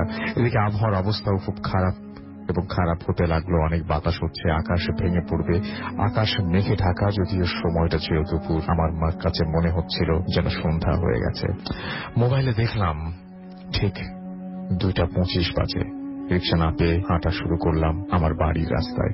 রাস্তার চারপাশে অনেক গাছ, একটু পর বাঁশ, একটু পর বাঁশ বনের বাতাসে সবকিছু ভেঙে পড়ার মতো একটা অবস্থা। এদিকে টিপ টিপ বৃষ্টি শুরু হয়ে গেছে। আমি তাড়াহুড়ো করে হাঁটতে লাগলাম, তখন হঠাৎ করে পেছন থেকে কেউ আমাকে ডাকলো, আরিফ ভাইয়া একটু দাঁড়াও প্লিজ। একটা বাচ্চার ভয়েস শুনে আমার মনে একটু সাহস এলো। মনে হলো একটু ভয়ই পাচ্ছিলাম। পেছনে তাকাতেই দেখি অচেনা একটা ছেলে, 10 থেকে 12 বছর হবে, কাঁধে স্কুল ব্যাগ। তাকে চিনলাম না। সে অনেক কথাই আমাকে বলল, ভাইয়া কেমন আছেন, কোথায় গিয়েছিলেন। আমি সব উত্তর দিলাম। কিছুক্ষণ যাওয়ার পর সে বলল, ভাইয়া আমার বাসা এসে গেছে, চলি। এই বলে বাম সাইডে বাঁশ বনের দিকে একটা চাপা রাস্তার মধ্যে এসে চলে যাচ্ছিল। ঠিক সেই সময় পেছনে শুনতে পেলাম ঝড় তুফানের মতো বিশাল একটি শব্দ। আমি পেছনে 5 সেকেন্ডের মতো তাকিয়েছি, কিন্তু দেখলাম কিছুই নেই। গাছপালাগুলো আগের মতোই হালকা নড়াচড়া করছে, তবে এত শব্দ কিসের? আমার একটু ভয় লাগলো, আর সেই সাথে হালকা গাছপালার ভেতরে কেউ থাকলে দেখা যাবে ঠিক, কিন্তু সেই ছেলেটা নেই। আমি একটু ভয় পেলাম, এত তাড়াতাড়ি ছেলেটা কোথায় চলে গেল। চিন্তা করতে করতে আমি এগিয়ে যাচ্ছিলাম। আমি ভয়ে ভয়ে আমার বাসায় ফেরার রাস্তায় হাঁটছি। হঠাৎ চোখের পলকে সবকিছু পরিবর্তন। আমি এমন একটা জায়গায় চলে গেলাম, ওইখানকার পরিবেশের মতো এমন পরিবেশ আমি আগে কখনো বাস্তবেও দেখিনি। আমার রাস্তাটা হয়ে গেছে 3 ফুট একটা ইটের পুরাতন শ্যাওলা রাস্তা, যেটা 15 ফিট পাকা রাস্তার সাথে গাছপালা, আর এই রাস্তার দুপাশে পাকা বাড়িগুলো রাস্তার দিকে মুখ করা ছিল, আর দরজাগুলো খোলা ছিল। বাড়িগুলো আমাদের দেশের মতো ছিল না, কিছুটা চায়নার বাড়ির মতন ছিল। সবগুলো রুমের দরজা খোলা, ভেতরে অন্ধকার, মনে হচ্ছে বাড়িগুলো ব্যবহার করা হয় না, কিন্তু আশেপাশে ব্যবহার করা হয়, কিন্তু আশেপাশে মানুষজন ছিল না। এখন এখানে কেউ থাকে এমন মনে হচ্ছিল না। বাড়িগুলোর দিকে তাকালে এভাবে কিছুক্ষণ যাওয়ার পর খুব সুন্দর একটা ছেলে, একটা মেয়ে, 8-9 বছর হবে। আমি বাড়ির রাস্তার দিকে মুখ করে খোলা দরজার সামনে বসে কি যেন চিন্তা করছিলাম। এমন মনে হলো দেখে, মেয়েটার পরনে ছিল হলুদ রঙের ড্রেস। আমি মেয়েটাকে দেখে অনেকটা অবাক হলাম, কারণ সে যেখানে কোনো মানুষ নেই সেখানে এই মেয়েটি কোথা থেকে এলো। এদিকে আবহাওয়ার কোনো পরিবর্তন হয় নাই, বৃষ্টি কমেছে, কিন্তু আকাশ আগের মতোই মেঘলা। মেয়েটাকে দেখে আমার মনে কেমন যেন মায়া হলো। আমি রাস্তা ধরে সামনে যেতে লাগলাম। কিছুক্ষণ যাওয়ার পর দেখলাম আমার সামনে একটা রাস্তা, এবং সামনে কোনো একটা আম গাছের নিচে কিছু শুকনো পাতা। আমি রাস্তার কিছু গাছের নিচে পড়ে আছে, এবং রাস্তায় কিছু গাছের নিচে পড়ে আছে, এবং সেই পাতাগুলো পেছনে ফেলা। আর সেই হলুদ ড্রেস পরা মেয়েটা একটি একটি করে সব তার হাতে তুলে নিচ্ছিল, এবং মনে মনে ফিসফিস করে কি যেন বলছে। হাতে ছোট ছোট একটা ঝাড়ু নিয়ে সে রাস্তার ওপর দিয়ে পড়ে থাকা ময়লাগুলো সাফ করে দিচ্ছে। আর আবার তাকে দেখে খুব ভয় পেলাম, কারণ তাকে আমি পেছনে ফেলে এসেছি। সে আমার আগে আসলো কি করে? আর আসলেই আমি তাকে দেখবো, কারণ এই একটা রাস্তায় এবার মেয়েটা আমার দিকে তাকালো। দাড়ি কমার অনেক ঝামেলা, এই জন্য প্রত্যেকটা ঝামেলা হচ্ছে সরি। তাকালো এবং তাকিয়ে ভয়ানক একটা হাসি দিয়ে দৌড় দিল। আমি ভয়ে দৌড় দিলাম। একটু সামনে যাওয়ার পর দেখলাম রাস্তা শেষ, সামনে আর রাস্তা নেই, দুপাশে বাড়ি, মাঝখানে 10 ফুটের মতো জায়গা টিন দ্বারা তৈরি করে রাস্তা আটকানো হয়েছে, তবে দেয়ালের নিচে ফাঁকা রয়েছে। আমি সেইটা দেখে একটু শান্তি পেলাম, এবং মনে মনে চিন্তা করতে লাগলাম অবশেষে ভয়ানক জায়গা থেকে বের হতে পারবো। আমি পেছনে তাকালাম, দেখলাম সেই মেয়েটি আমার দিকে আস্তে আস্তে শুয়ে শুয়ে হাত দিয়ে মাটি আঁকড়ে ধরে এগিয়ে আসার চেষ্টা করছে। মেয়েটা আমার থেকে একটু কিছুটা দূরে। আমি মাথা নিচু করে মাটিতে শুয়ে ওই দেয়ালের নিচে ফাঁক দিয়ে কিছুটা ভেতরে ঢুকে পড়লাম। আমি ভেতরে ঢুকে দেখলাম যা তা কল্পনাও করতে চাই না। দেখলাম আমার সামনে শত শত কবর, চোখ যত দূর যায় চারিদিকে ডানে বামে সব দিকে কবর আর কবর। আমার ডান পা নতুন একটা কবরের মাঝখানে, এবং আমার পায়ের খুব কাছে হলুদ ড্রেস পরা সেই মেয়েটা বসে আছে। আমি তার দিকে চেয়ে অদ্ভুত ভয়ানক শব্দে একটা হাসি হাসছি, যা দেখে মানুষের পক্ষে সহ্য করা সম্ভব না। মাঝে মাঝে আমার স্বপ্নটা ভেঙে গেল। আমি খুব ভয় পেয়েছিলাম সেই রাতে, আর ঘুমোতে পারি নাই। এত ভয়ানক স্বপ্ন আমি জীবনে আর দেখতে চাই না। এই ছিল আমার দেখা সবচেয়ে ভয়ানক স্বপ্ন। ভালো লাগলে পড়ে শোনাবেন। ব্যক্তিগত কিছু প্রবলেমের জন্য আমি স্টুডিওতে আসতে পারলাম না। এই ছিল ঘটনা, এবং আশা করছি এই ঘটনাটি আপনাদের সবারই ভালো লেগেছে। আমি দেখতে পাচ্ছি যে অনেকেই আমাকে SMS করেছেন। চলে যাচ্ছে আমাদের পরবর্তী ঘটনায়, এবং তার আগে জানিয়ে দিয়ে আপনারা শুনছেন রেডিও ফুড 8.0 FM। আমি রাস্তায় আছি আপনার সাথে, আমার সাথে রয়েছে মাসুম এবং আজকের অতিথিরা, এবং চলে যাচ্ছে আমাদের পরবর্তী ঘটনা। আপনার নামটা একটু প্লিজ বলবেন, তারপর আপনার ঘটনায় আমরা যাব। আসসালামু আলাইকুম লিসেনার্স, আমার নাম তানভীর, আমি সেন্ট্রাল রোডে থাকি। ঘটনাটি আমার এক কলিগ, ওনার নাম তৌফিক, উনি শেয়ার করেছেন আমার সাথে।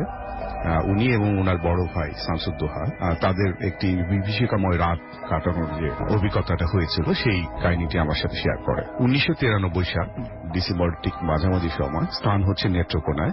ওনার বাবা স্বাস্থ্য মন্ত্রণালয়ে চাকরি করতেন, তো সেই সুবাদে ওনার পোস্টিং ছিলেন নেত্রকোনা শহরে। তো ওনার বড় বোনের বেবি হবে, সেই কারণেই ওনার বড় বোন ওখানে যায়, এবং ওনারা সবাই সমবেত হয় সেখানে। তো অ্যাকচুয়ালি ওনাদের মূল বাসা হচ্ছে ঢাকাতে।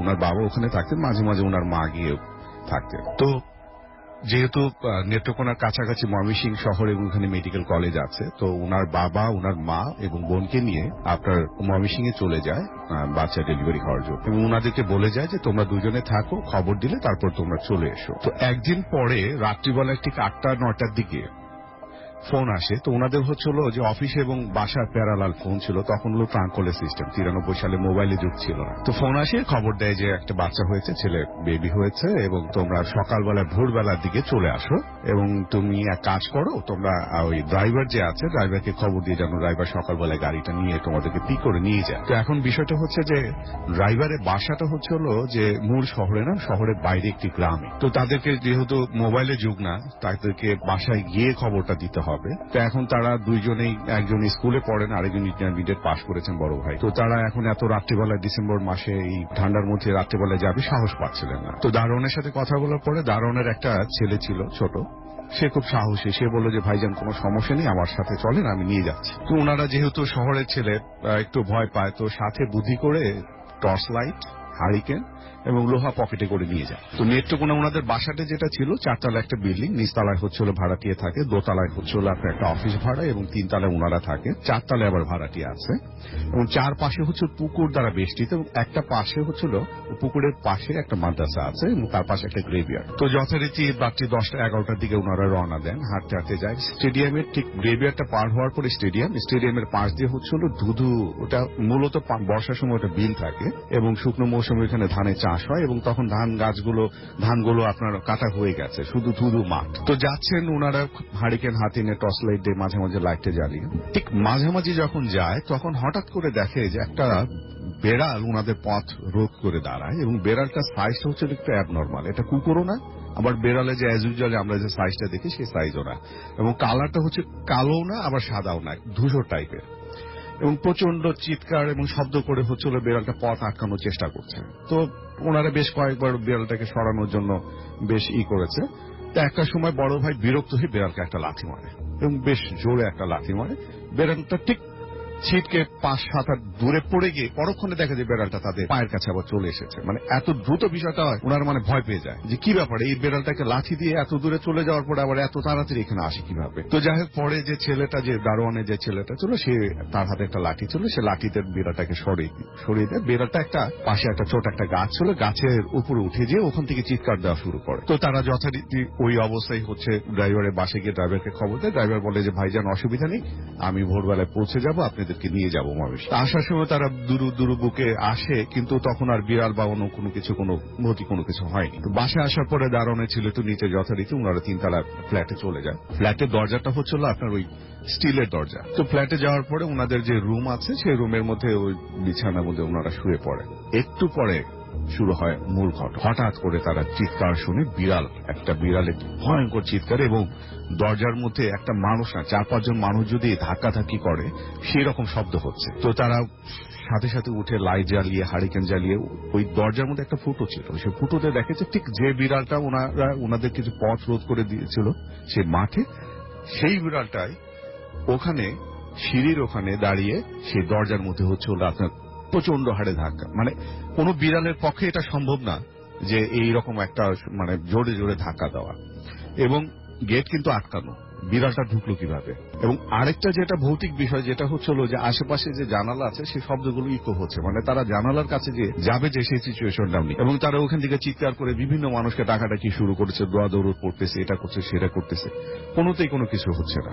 এবং আরেকটা যেটা দুর্বিষহ বিষয় হচ্ছিল যে বড় ভাইটা যে লাথি মেরেছিল তার পাটা আস্তে আস্তে ব্যথা শুরু হয়ে যায় এবং ঘন্টা কয়েক পরে হচ্ছিল পাটা একদম ফুলে যায়। তো এইভাবে কাটতে কাটতে সারা রাত তারা ঘুমায়নি এবং চিৎকার চেঁচামেচি যত ডাকাডাকি করে, ফোন করা ট্রাই করেছে, ফোনেও কোনো কিছু হয় না যেহেতু ট্রাঙ্কল সিস্টেম। তো ঠিক যখন পাশে যেহেতু মাদ্রাসা আছে, আজানটা যখন দেয়, আজানটা দেওয়ার পরে দেখে যে বিড়ালের শব্দটা নেই, তখন নিচ থেকে রেসপন্স আসে যে ভাইজান কি হয়েছে। তো বললো যে এইরকম ঘটনা, তোমাদের এত ডাকাডাকি করলাম। বলে না ভাইজান, আমরা তো কোনো কিছু শুনিনি। তো যাই হোক, সকালবেলা ড্রাইভার আসার পরে তারা ময়মনসিংহে চলে যায়। ওই দিন ময়মনসিংহে যখন যাওয়ার পরে হচ্ছিল যে বড় ভাইয়ের অবস্থা খুব খারাপ হয়ে যায় এবং তার পাটা এত ফুলে যায়, ওখানে ডাক্তার যেহেতু স্বাস্থ্য মন্ত্রণালয়ে চাকরি করেন, ডাক্তার সবাই পরিচিত, ডাক্তার এক্সরে করেছেন, সব টেস্ট করে এবং হসপিটালাইজ হয়েছেন, কোনো কিছুতেই কোনো কিছু হচ্ছে না, ব্যথাও কমে না, ফলাও কমে। তো পরে ওনার বাবার সাথে বিষয়টা শেয়ার করুন। ওনার বাবা ওই দিনে আবার নেত্রকোনা ফেরত আসেন এবং উনি যে পাশে যে মাদ্রাসা আছে সে মাদ্রাসার হুজুরের সাথে কথা বলে। তো হুজুর বললো যে আচ্ছা ঠিক আছে, আমি একটা পানি পড়া আর একটু তেল দিয়ে দিচ্ছি, আপনি এটা লাগান, দেখেন ইনশাল্লাহ কাজ। তো উনি ময়মনসিংহে ওই দিন রাত্রেবেলায় ব্যাক করে এবং যখন ওই তেল পড়া এবং পানি করা হয়, ওনার অবস্থা অনেক ডেভেলপ হয় এবং তারপরের দিন সকালবেলা নেত্রকোনা আবার চলে আসে। চলে আসার পরে বড় ভাইয়ের আচরণে কিছু অসামঞ্জস্যতা দেখা দেয় এবং এই বিষয় নিয়ে যখন মাদ্রাসার হুজুরের সাথে কথা বলেন এবং হুজুর পরে ওনাদের বাসায় আসার পরে দেখেন যে ওনার যে পরিস্থিতি দেখে উনি বললেন যে আসলে যেটা হয়েছে যে ও পজেসড হয়েছে জিন দ্বারা।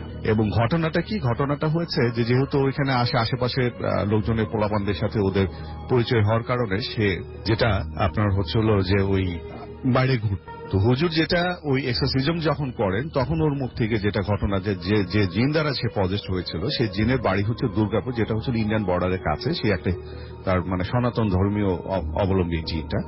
তো সে বলে যে সে বলে যে তুমি একে ধরেছো কেন? তো বলে যে সে আমাকে আমার রাস্তার মধ্যে সে প্রসাব করে দিয়েছিল এবং এই কারণে আমি একে ধরেছি, একে আমি ছাড়বো না। তো যাই হোক হুজুর অনেক চেষ্টা তদবির করে তাকে হচ্ছে ছাড়ানো হয় এবং সেই হুজুর যেটা বলে যে ও চেষ্টা করেছিল যে বিড়ালের রূপ ধরে তোমাদেরকে ক্ষতি করার জন্য, বাট সামহাও তারা ক্ষতি করতে পারেনি। বাট এ আজীবন তোমার পেছনে লেগে থাকবে, কখনো যদি কোনো সুযোগ পায় তখনই তোমাকে ধরবে। এবং সেই কারণে হুজুর তাকে একটা তাবিজ দিয়ে দেয় এবং কয়েকটা টিপস তাকে দেয়। একবার হচ্ছিল যে তাকে একদম কড়াভাবে নিষেধ করা হয়েছে যে তোমাকে যদি কখনো কেউ, তোমার আত্মীয় স্বজন বলো, তোমার যেই হোক, খুব ক্লোজ নিকট আত্মীয় হোক, এক ডাকে কোনোদিনও সাড়া দিবে না। এইটা হচ্ছিল তার। আর দ্বিতীয়ত হচ্ছিল যে তার পরবর্তী আচরণে সে কিছু ফিউচার প্রেডিকশন করতে পারতো, এই ধরনের কিছু সিচুয়েশন হয়েছে, কিন্তু ইনশাআল্লাহ ওই জিনটা আর তাকে কিছু করতে পারেনি। ওকে, থ্যাংক ইউ সো মাচ। আমি দেখতে পাচ্ছি নাই। তো ভাই এটা হচ্ছে নিউ জার্সির একটা ঘটনা। আর এটা হচ্ছে সাইফুল ভাই নামে একজনের কাছে শোনা। উনি ব্যাক ইন আপনার 90 তখন 95-6 এরকম সময় আর কি, 95 ও 96 এরকম সময়কার ঘটনা। উনি তখন আমেরিকায় আসেন ডিবি লটারি নিয়ে। আচ্ছা, তো ডিবি লটারি নিয়ে উনি আমেরিকায় আসেন এবং উনি ফার্স্টে আসেন নিউ ইয়র্কে। বাট যেখানে ওনার এটা একটা সিস্টেম থাকে যে যার কাছে আসে স্পন্সর হয়, তো সেই ব্যক্তিটা সামহাও ওখানে ছিলেন না, মানে না থাকায় ওনার থাকার খুব সমস্যা হয়।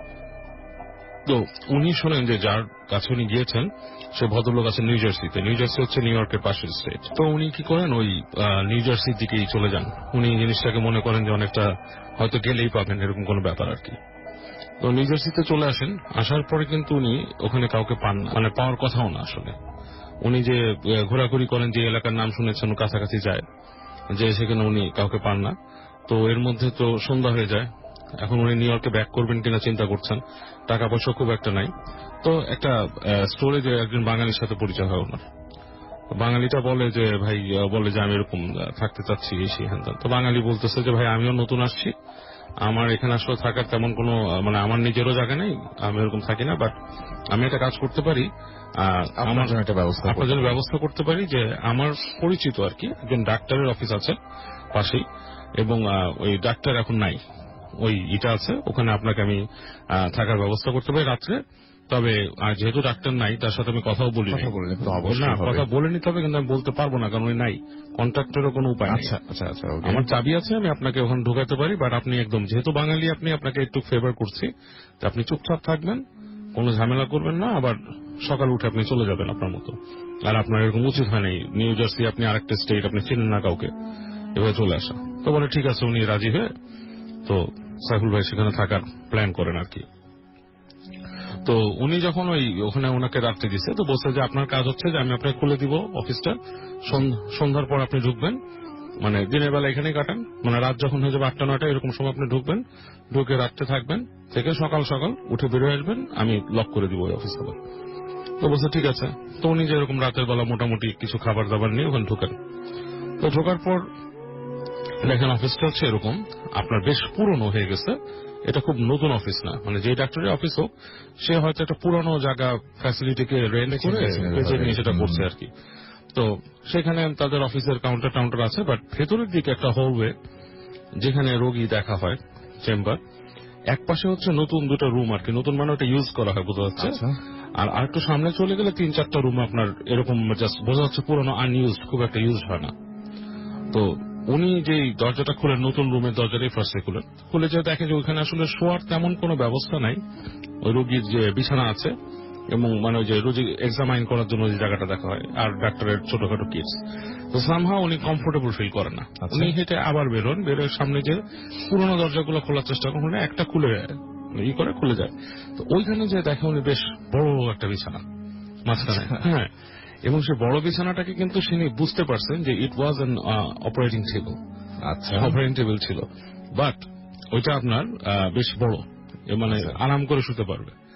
তো উনি মনে করেন যে যাক এইখানেই শুই, অপারেশনের তো সো হোয়াট, এখন তো আর অপারেশনের কিছু নেই, আমি তো আরাম করে ঘুমাইতে পারলে হলো, ঠিক আছে। তো উনি ওখানে যে রাত্রেবেলা শোয়, ওনার খাওয়া দাওয়া করে আরামসে ওখানে শুয়ে থাকে, এবং মানে সময় যাচ্ছে ওখানে। আর তখন ওখানে শীতকাল, হিটিং ঠিক মতো কাজ করছে না, ওই বিল্ডিং তো এমনি অফ আপনার, ঠিক আছে, হিটিং ঠিক মতো কাজ করছে না। So started to feel cold, মানে বেশ ঠান্ডা লাগা শুরু করলো। তো উনি তখন বোঝার চেষ্টা করতেছে যে এরকম ঠান্ডা লাগতেছে, উনি তো দেশ থেকে আসছে, উনি বুঝতে পারতেছে না আসলে যে এই ঠান্ডাটা মনে হয় ইসের জন্য লাগতে পারে, নর্মাল না, নর্মাল, হ্যাঁ, রাইট। তো উনি করে কি, বের হয়ে এসে ওই বাঙালিকে খুঁজতে যায় বিল্ডিং থেকে, তাকে যে ওই দোকান বন্ধ, বাঙালি নেই। উনি আবার ঘুরে ফিরে, তো বাইরে যে দেখে যে টেম্পারেচারের মধ্যে, যখন উনি বাইরে থেকে ভিতরে ঢুকছে তখন কিন্তু বেশ গরম, মানে ওই আচ্ছা, বাইরে ছিল তখন ঠান্ডা, ভেতরে ঢুকছে গরম, মানে হিটিংটা মোটামুটি ঠিক আছে। ওই রুমে যখন যাচ্ছে আবার ওইটাই, তো উনি তখন ভাবতেছে এই রুমের মনে হয় ঠান্ডা কাজ করে না। তো সে যেটা করে, তার নিজের ওই ব্যাগ খুলে কিছু গরম কাপড় চোপড় পেঁচায়, সে ওই খাটের মধ্যে বিছানায় শুয়ে পড়ে। শুয়ে থাকতেছে এক সময় তার তন্দ্রা চলে আসে, ঘুমায় যায় সে। তো ঘুমের মধ্যে সে হঠাৎ করে ফিল করতেছে, মানে ঘুমের মধ্যে শব্দ পাচ্ছে দূর থেকে, কে কে কথা বলতেছে। আচ্ছা, সামাও মানে কিছু মানুষ কথা বলতেছে, মানে নারী পুরুষ মিলানো কণ্ঠ। তো এটা যখন নাকি উনি শুনছে, তখন মনে করছে যে আরে আমাকে কি, ঘুমের মধ্যে সে বলতেছে আমি তো এখানে ঢুকছি, মানে চেতনা পাচ্ছে না কিভাবে। তো যখন একটু হিউশ হয়েছে তখন মনে হচ্ছে আমাকে কি ধরে ফেললো, বা এটাকে আমি সেই ডাক্তারের যেখানে আসছে ঘুমাচ্ছি তারা চিনে বুঝে ফেলছে, বা কে আসতে হচ্ছে।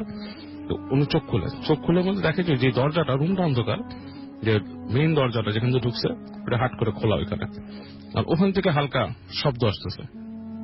তো উনি খাট থেকে নেমে হেঁটে যায় করিডোরের প্রান্তে যে উনি দেখে কিছু মানুষ জটলা করতেছে ছায়ার মতো আর কি, মানে তাদের বোঝা হচ্ছে কি দাঁড়ায় আছে এবং ছায়াটা পাচ্ছে। তো উনি খুব ভয় পায় আর কি, ভয় পেয়ে মনে করে শালা, ভয়টা হচ্ছে অনেকটা ডিফারেন্ট টাইপের, যে মানে আমি চুরি করতে এসে ধরা পড়ছি টাইপের কিছু একটা। তো এরকম চিন্তা করে ভয় পায় যে কি করবে, মানে হতবিহ্বল। হঠাৎ দেখে যে সব শব্দ নাই, মানে মুহূর্তের মধ্যে সব শব্দ নাই হয়ে গেছে। তখন তো ওনার মধ্যে ভয়টা একটু ডিফারেন্ট ভাবে কাজ করে, যে ঘটনাটা কি। তো এই সময় তিনি হঠাৎ করে পিছনে, মানে কিছু একটা সেন্স করে যে পিছনে কিছু একটা আছে। তো তাকায় দেখে যে উনি যেখানে শুয়েছিল সেই জায়গাটাতে একটা মানে মানুষ শোয়া, এবং মানুষটার মানে শরীরের মানে মাঝখানের অংশটা আর কি, পেটের এই অংশটা নাই না, দুই ফাঁক করা, মানে কাটা করা, এরকম ফাঁক করা, এবং সেখান থেকে বিভৎস ভাবে কিছু বোঝা যাচ্ছে অন্ধকারের মধ্যে, খুব মানে এতটুকু বোঝা যাচ্ছে যে এরকম একটা জিনিস। তো এবং ওইটা দেখে উনি প্রচন্ড ভয় পেয়ে উনি ওনার ব্যাগটাকে কোনো মতে থাবা দিয়ে নিয়ে দৌড় দেয় বেরোনোর জন্য। তো যখন ওই কাউন্টারটা পার হচ্ছে তখন ওনাকে বলতেছে পিছন থেকে কেউ একজন, যে মানে ইংলিশে বলতেছে, উনি সেই জিনিসটা তখন সেভাবে করে নেই, ওনার কাছে মনে হয়েছে যে ওই সময় ওনাকে বলছিল যে আর কখনো এখানে আসবা না, সামথিং লাইক দ্যাট। আচ্ছা, এরকম, মানে উনি তখন কিন্তু আসলে ইংরেজিতে তো ভালো ছিল না, উনি যতটুকু বুঝতে পারছে ডোন্ট কাম হিয়ার এই শব্দগুলো উনি মোটামুটি এজাপ্ট করছে।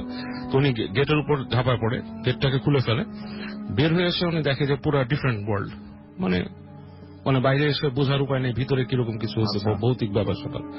বাট উনি যখন আবার ঘুরে চিন্তা করে যে গেটটা খুলবো, আর গেট খুলতে পারেনি উনি, গেটটা পুরোই লক ছিল। আচ্ছা, আর ওই রাত্রেবেলা বাকি যে রাতটা ওই শীতের মধ্যে উনি বাইরে কাটানোর পরে উনি সকালবেলা ওখানে যে মানে সেলস পার্সন আসছে কিন্তু ইন্ডিয়ান, তাকে বলছে যে আমি এখানে আসছিলাম কালকে, আমাকে তোমাদের এই ছিল মানে এখানে যে হেল্পার মানে যিনি ছিলেন বাঙালি, সে আমাকে বলছে এখানে বাঙালি তো কোনো কাজ করে না। আচ্ছা, তো সে বলতে বাঙালি কাজ করে না, মানে বলে যে যিনি ওই ঠিকানাটা দিয়েছিলেন দোকানদার খুলে দিচ্ছে সেটা, এখানে বাঙালি কাজ করে না, তুমি কি মানে উল নাকি, তুমি বোকা? না আসলে আমার দিচ্ছে এরকম হয়েছে। বলে শোনো, এখানে বাঙালি বেশ অনেকদিন কাজ করে না, গত 5-7 বছর আগে একজন বাঙালি কাজ করতো, সে এখানে গুলি খেয়ে মারা গেছিল ডাকাতের কাছে। ও ঠিক আছে, মারা গেছে। আর যে সে বলছে যে পাশের ওই ক্লিনিক, ওইটা অ্যাবান্ডেন্ট ক্লিনিক, ওখানে কোনো ডাক্তার কেউ বসে না। তো উনি নাকি ওনার কাছে এটা একটা বিশাল শক্ট একটা জিনিস ছিল, যে উনি তখন একদম নতুন গেছেন এবং ডিবি লটারি পেয়ে গেছেন, এবং একদম উদ্ভট এক্সপিরিয়েন্স। তো উনি আমাকে বলছেন যে আপনার কাছে মনে হতে পারে যে ঘটনাটা আজগুবি, বাট ইটস মানে 100% ট্রু। আমি আপনাকে বলতেছি যে এরকম আমার সাথে ঘটছিল জিনিসটা। রাইট, আমরা এখন কিছু ব্যক্তিকে আমাদের পেজে ছবি আপলোড করার পরে অনেকে কমেন্ট করছেন। সেই বাহিবী, আমি এখন যে ঘটনাটি শেয়ার করব সেটা হচ্ছে আমার এক আঙ্কেলের কাছ থেকে শোনা। জি, তো ঘটনাটা ঘটে 2012 সালের আগস্টের লাস্ট উইকে। তো আঙ্কেলের বাসাটাও শোনা গিয়েছিল। তো তিনি জব করতেন ঢাকার একটা প্রাইভেট কোম্পানিতে। তো যেহেতু তিনি ঢাকায় জব করতেন, তো সেক্ষেত্রে উনি পার মান্থ জাস্ট একবার করে বাসায় যেতেন আচ্ছা, ছুটি কাটাতে। তো তার আগে আমি একটা বিষয় বলে রাখি, আসলে বিষয়টা হচ্ছে আমাদের মানে শোনা গে যে বটতলা বাজারটা, ওই বটতলা বাজারের মধ্যে খুবই পুরনো মানে দুইটা খুবই বিশাল বড় বড় বট গাছ আছে, খুবই পুরনো। এবং সেখানে একটা সেলুন ঘর আছে, যেটা হচ্ছে ওনার নাম ছিল গোপাল, কিন্তু আমরা সবাই ওনাকে মানে বাবু দাদা বলেই ডাকতাম আর কি। তো যাই হোক, ওই সেলুন ঘরের মধ্যে সেই আঙ্কেল প্রতি মাসে একবার করে এসে ওনার কাছেই চুল শেভ যাই আনুষঙ্গিক করি ওগুলা করতেন, এবং ওনার সাথে খুবই একটা ভালো রিলেশন ছিল, পরিচিত ছিল। তো দিনটা ছিল বৃহস্পতিবার। তো ওই দিন আঙ্কেল হচ্ছে গিয়ে বাসার উদ্দেশ্যে রওনা দেয় ঢাকা থেকে। তো রাস্তায় জ্যাম থাকার কারণে তিনি বাসায় পৌঁছতে অনেক বেশি লেট হয়ে যায়। তো উনি আমাদের সেই বটতলা বাজারে যখন উনি নামেন তখন অলমোস্ট প্রায় 1:10-15 মিনিট বেজে যায়। আর সময়টা এরকমই ছিল, বর্ষাকাল, গুটি গুটি বৃষ্টি হচ্ছিল। একটা জিনিস ফিল করলেন তিনি যে বাজারটা পুরোই খালি, তেমন কোনো মানুষজন নেই, খুবই নির্জন, কোনো রিক্সাও নেই। তো চিন্তা করলেন যে হেঁটে বাসায় চলে যাই। বাসা থেকে বাজারটা বেশি দূরে না, 10 মিনিটের ওয়াকিং ডিস্টেন্স। তো উনি বাসার জন্য রওনা দিলেন, হেঁটে হেঁটে বাসার দিকে যাচ্ছিলেন। তো হঠাৎ করে তিনি খেয়াল করলেন যে সেই গোপালের সেলুন ঘরটা খোলা। তো উনি দেখলেন যেহেতু খোলাই আসলাম এতদিন পরে, যাই তাহলে একটু কথাই বলে যাই। তো উনি সেলুন ঘরে যায় এজুয়ালি নর্মালি, গিয়ে দেখে যে ওই গোপাল হচ্ছে গিয়ে চেয়ারের মধ্যে মানে গালে হাত রেখে এক সাইড হয়ে বসে আছে। আচ্ছা। তো তিনি আঙ্কেল হচ্ছে গিয়ে সেলুনে গিয়ে আরেকটা চেয়ারে তিনি নর্মালি বসেন। ফার্স্টলি জিজ্ঞেস করেন যে কেমন আছেন। তো ওই পাশ থেকে গোপাল কোনো ফিডব্যাক দেয় না। তো উনি চেয়ারে বসে আনুষঙ্গিক কথা জিজ্ঞেস করতেছিলেন যে কি অবস্থা, কিভাবে চলতেছে, বা অনেক কিছু অনেকক্ষণ ধরে বলতেছিলেন, কিন্তু ওই গোপাল কোনো অ্যান্সার দিচ্ছিল না। তো এতে করে আঙ্কেল খুবই রেগে যায় যে আমি এতক্ষণ ধরে এতগুলো কথা বলতেছি, আপনি কোনো কথা অ্যান্সার দিচ্ছেন না। তো আমি আগে তো আসলে খুবই মজা করতেন, খুবই করতেন, আজকে আপনি কোনো অ্যান্সার দিচ্ছেন না, কি সমস্যা, কি আপনার কি হয়েছে, এই বলে উনি চেয়ারে ধাক্কা মারে। তো আমরা আসলে জানি যে সেলুনে যে চেয়ারগুলো থাকে সেগুলো সুইং করে। তো যখনই তিনি ধাক্কা মারলেন তখনই হচ্ছে চেয়ারটা যখন ঘুরে যায় তখন গোপাল এবং আঙ্কেল দুজনে মুখোমুখি হয়ে যায়। যখনই গোপাল মুখোমুখি হয়ে গেল তখনই আঙ্কেল একটা জিনিস তখন দেখলেন, সেটা হচ্ছে গিয়ে গোপাল চেয়ারের মধ্যে যে বসে আছে তার কোনো পা ছিল না। আচ্ছা। এবং তার একটা সাইড পুরাই ঝলসানো ছিল। এবং তিনি আরেকটা জিনিস খেয়াল করলেন যে সেলুন ঘরে তো অনেকগুলো মিরর থাকে, কিন্তু কোনো মিররে তার কোনো প্রতিচ্ছবি নেই। তিনি আসলে কোনো কিছুই ভাবতে পারতেছিলেন না যে কি করবে এখন। তো জোরে একটা আত্মচিৎকার করে তিনি সেন্সলেস হয়ে যায়। অজ্ঞান হয়ে যাওয়ার পরে বাজারে যারা নাইট গার্ড ছিল তারা দৌড়ে এসে তাকে পানি টানি ঢেলে যেভাবে হোক করার মানে নর্মাল করে জ্ঞান ফিরালো। তখন জিজ্ঞেস করলো সিকিউরিটি, আপনি বট গাছের নিচে কি করতেছেন? আঙ্কেল তখন আরো ভয় পেয়ে যায়, আমি তো ছিলাম সেলুন ঘরে, আমি বট গাছের নিচে কিভাবে আসলাম? তিনি আরো ভয় পেয়ে যায়, তিনি আর কোনো কিছুই করতে চাইলেন না। বললো যে আমার ভালো লাগতেছে না, আমাকে বাসায় নিয়ে যান, আমি বাসায় যেতে চাই।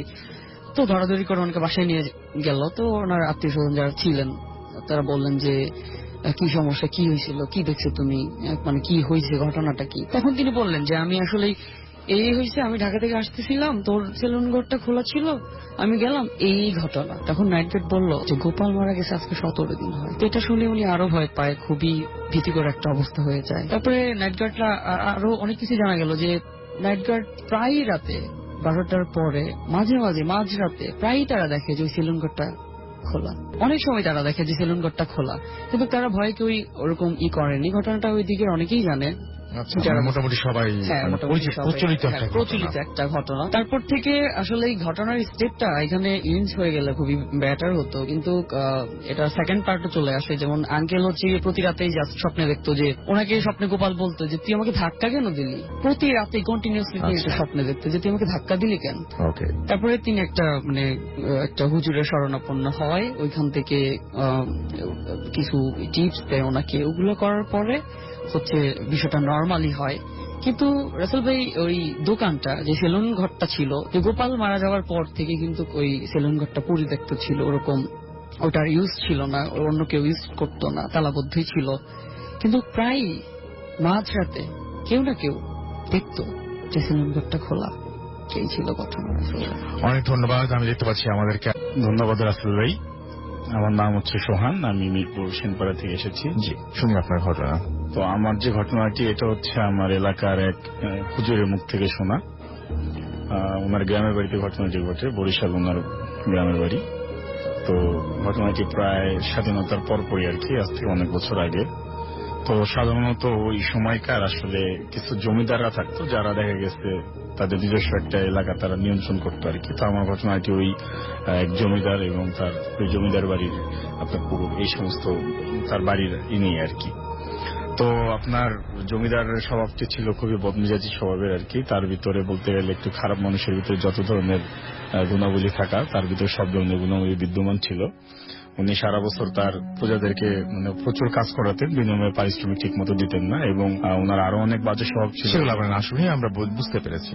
তো আপনার মনে করেন ওনার যে বাড়ির যে বিবরণটা আমি আপনাকে দিলাম, ওনার বাড়িতে একটা পুকুর পাড় ছিল আর কি।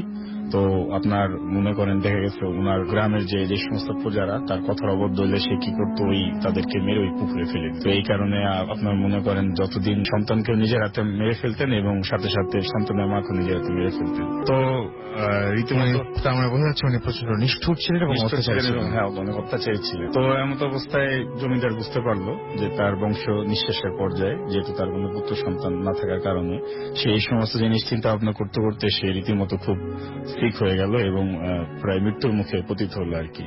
তো এরকম কয়েকদিন যাওয়ার পরে জমিদার মারা গেলেন এবং ওই জমিদার বাড়ির ভিতরে গ্রামের মানুষজন যারা, তারা তো কখনো যেত না এবং আস্তে আস্তে বাড়িটি একটু অভিশপ্ত বাড়ি হিসেবে পরিণত হলো এবং ওই গ্রামের মানুষজন ওই জমিদার বাড়ি নিয়ে বিভিন্ন ঘটনা কথা বলতে শুরু করলো আর কি।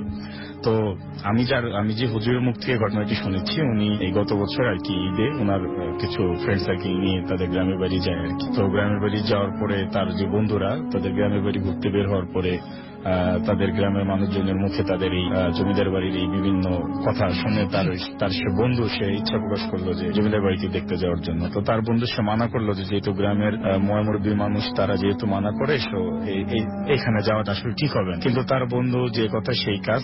তার পরের দিন তাদের সবার কথার বাইরে যেয়ে আর কি সেই জমিদার বাড়িটি দেখার উদ্দেশ্যে সে বের হয় এবং জমিদার বাড়িটির যাওয়ার রাস্তায় সে অন দ্য ওয়েতে সে অনেকেই জমিদার বাড়িটি কিভাবে যেতে হবে তার রাস্তাকে উত্তরে মহিলা বলল, আমি কে, আমার পরিচয় জানতে চান? তাহলে ওই যে বাগানটা দেখতেছেন ওইখানে যান, ওইখানে গেলে আমার পরিচয় পাবেন। তো লোকটি রীতিমতো মহিলাকে কথা শুনে অবাক হয়ে গেল। সে আঙ্গুল দিয়ে যেই দিকে দেখিয়ে দিল সেদিকে যে আস্তে আস্তে সে বাগানের দিকে যে দেখলো যে বিশাল বড় আকার একটা গাছ জীর্ণশীর্ণ অবস্থায় পড়ে রয়েছে অনেক বছর ধরে।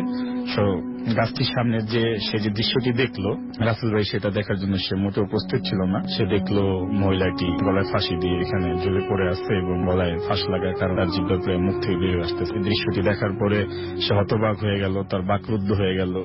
সে কি করবে সে বুঝে উঠতে পারতেছিল না। সে আত্মচিৎকার করতে চাইল কিন্তু তার মুখ থেকে কোনো শব্দ বের হইল না এবং সে যতটুকু সূরা কালাম জানতো সব এখানে পড়া শুরু করলো। সে তার গায়ের সমস্ত শক্তি দিয়ে এখান থেকে দৌড় দিয়ে পালিয়ে আসার চেষ্টা করলো কিন্তু সে ব্যর্থ হলো এবং সে ঘাড় ঘুরিয়ে যখন সেই মহিলাটির দিকে তাকালো দেখলো যে মহিলাটি হাঁটতে হাঁটতে এক বাগানের ভিতরে মিলিয়ে গেল আর কি। তার কিছুক্ষণ পরে তার সাথে যা ঘটলো তা সে বিন্দু মাত্রই সে এটা দেখার জন্য প্রস্তুত ছিল না। দেখলো বিবর্ণ অবস্থায় খুব ভয়াবহ এক চেহারা নিয়ে এক লোক, তার গা থেকে পচা মাংসের গন্ধ আসতেছে এবং তার চোখের মণিগুলো আগুনের মতো জলজল করতেছে। এই ধরনের চেহারার এক বিভৎস এক লোক আস্তে আস্তে করে তার দিকে হাঁটতে হাঁটতে এসে এক সময় তার গলা টিপে ধরে বলল যে, এসে যেহেতু পড়েছিস তাহলে থেকে যায় আমাদের সাথে। তো এই সমস্ত ঘটনা তার সাথে ঘটতে ঘটতে বাইরের মসজিদের ভিতরে কিন্তু অনেক সন্দেহ হয়ে গেছে। অনেকক্ষণ ধরে যেহেতু উনি বাড়িটির ভিতরে, বাইরের মসজিদে মাগরিবের আজান দেওয়া শুরু করলো।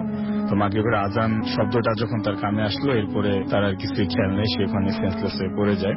এবং পরের দিন সে যখন আবিষ্কার করে তাকে তার একটা হসপিটালের বেডে, এবং তাকে জিজ্ঞাসা করে কি হয়েছে, তারপরে সে সব ঘটনা খুলে বললো। এবং তার আরেকটা প্রবলেম হইতো, সে মাঝে মধ্যে স্বপ্নে ওই যে মহিলাটি, সেই মহিলাটি মাঝে মধ্যে তার স্বপ্নে আসতো এবং ওই ঘটনাগুলো তার মাঝে মধ্যে স্বপ্নে এসে দেখা দিত। এই কারণে সে রীতিমতো মানসিক বিধ্বস্ত হতে থাকলো এবং এট এ টাইম অনেক কবিরাজ, অনেক হুজুরের শরণাপন্ন হয়েছে সে, কিন্তু মানে তাতে কোনো তার মানে সমাধান হয়নি।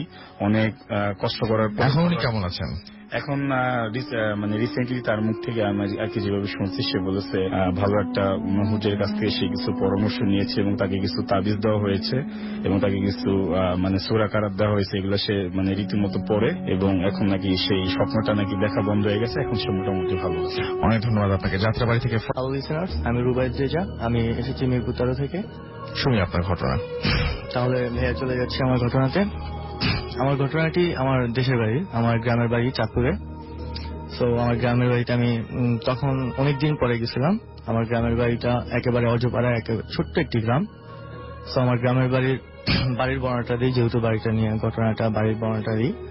আমার বাড়িটার পেছনের সাইডটাতে অনেকগুলো সুপারির বাগান আছে। সুপারির বাগানের পরে একটা অনেক বড় খালি জমি আছে, একটা খালি জমি, ওইখানে একটা উঁচু টিলা ছিল। ওই টিলাটা নিয়ে ঘটনাটা।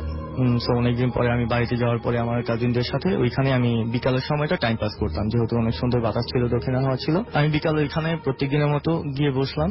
দেন আমার ওইখানে বসার সাথে সাথে আমার কাজিন একসাথে, আমরা সবাই মিলে ওইখানে বসে গল্প করতে করতে আমার কাজিন এক সময় আমাকে বলতেছে যে দোকানের কাছে চলে যাবে।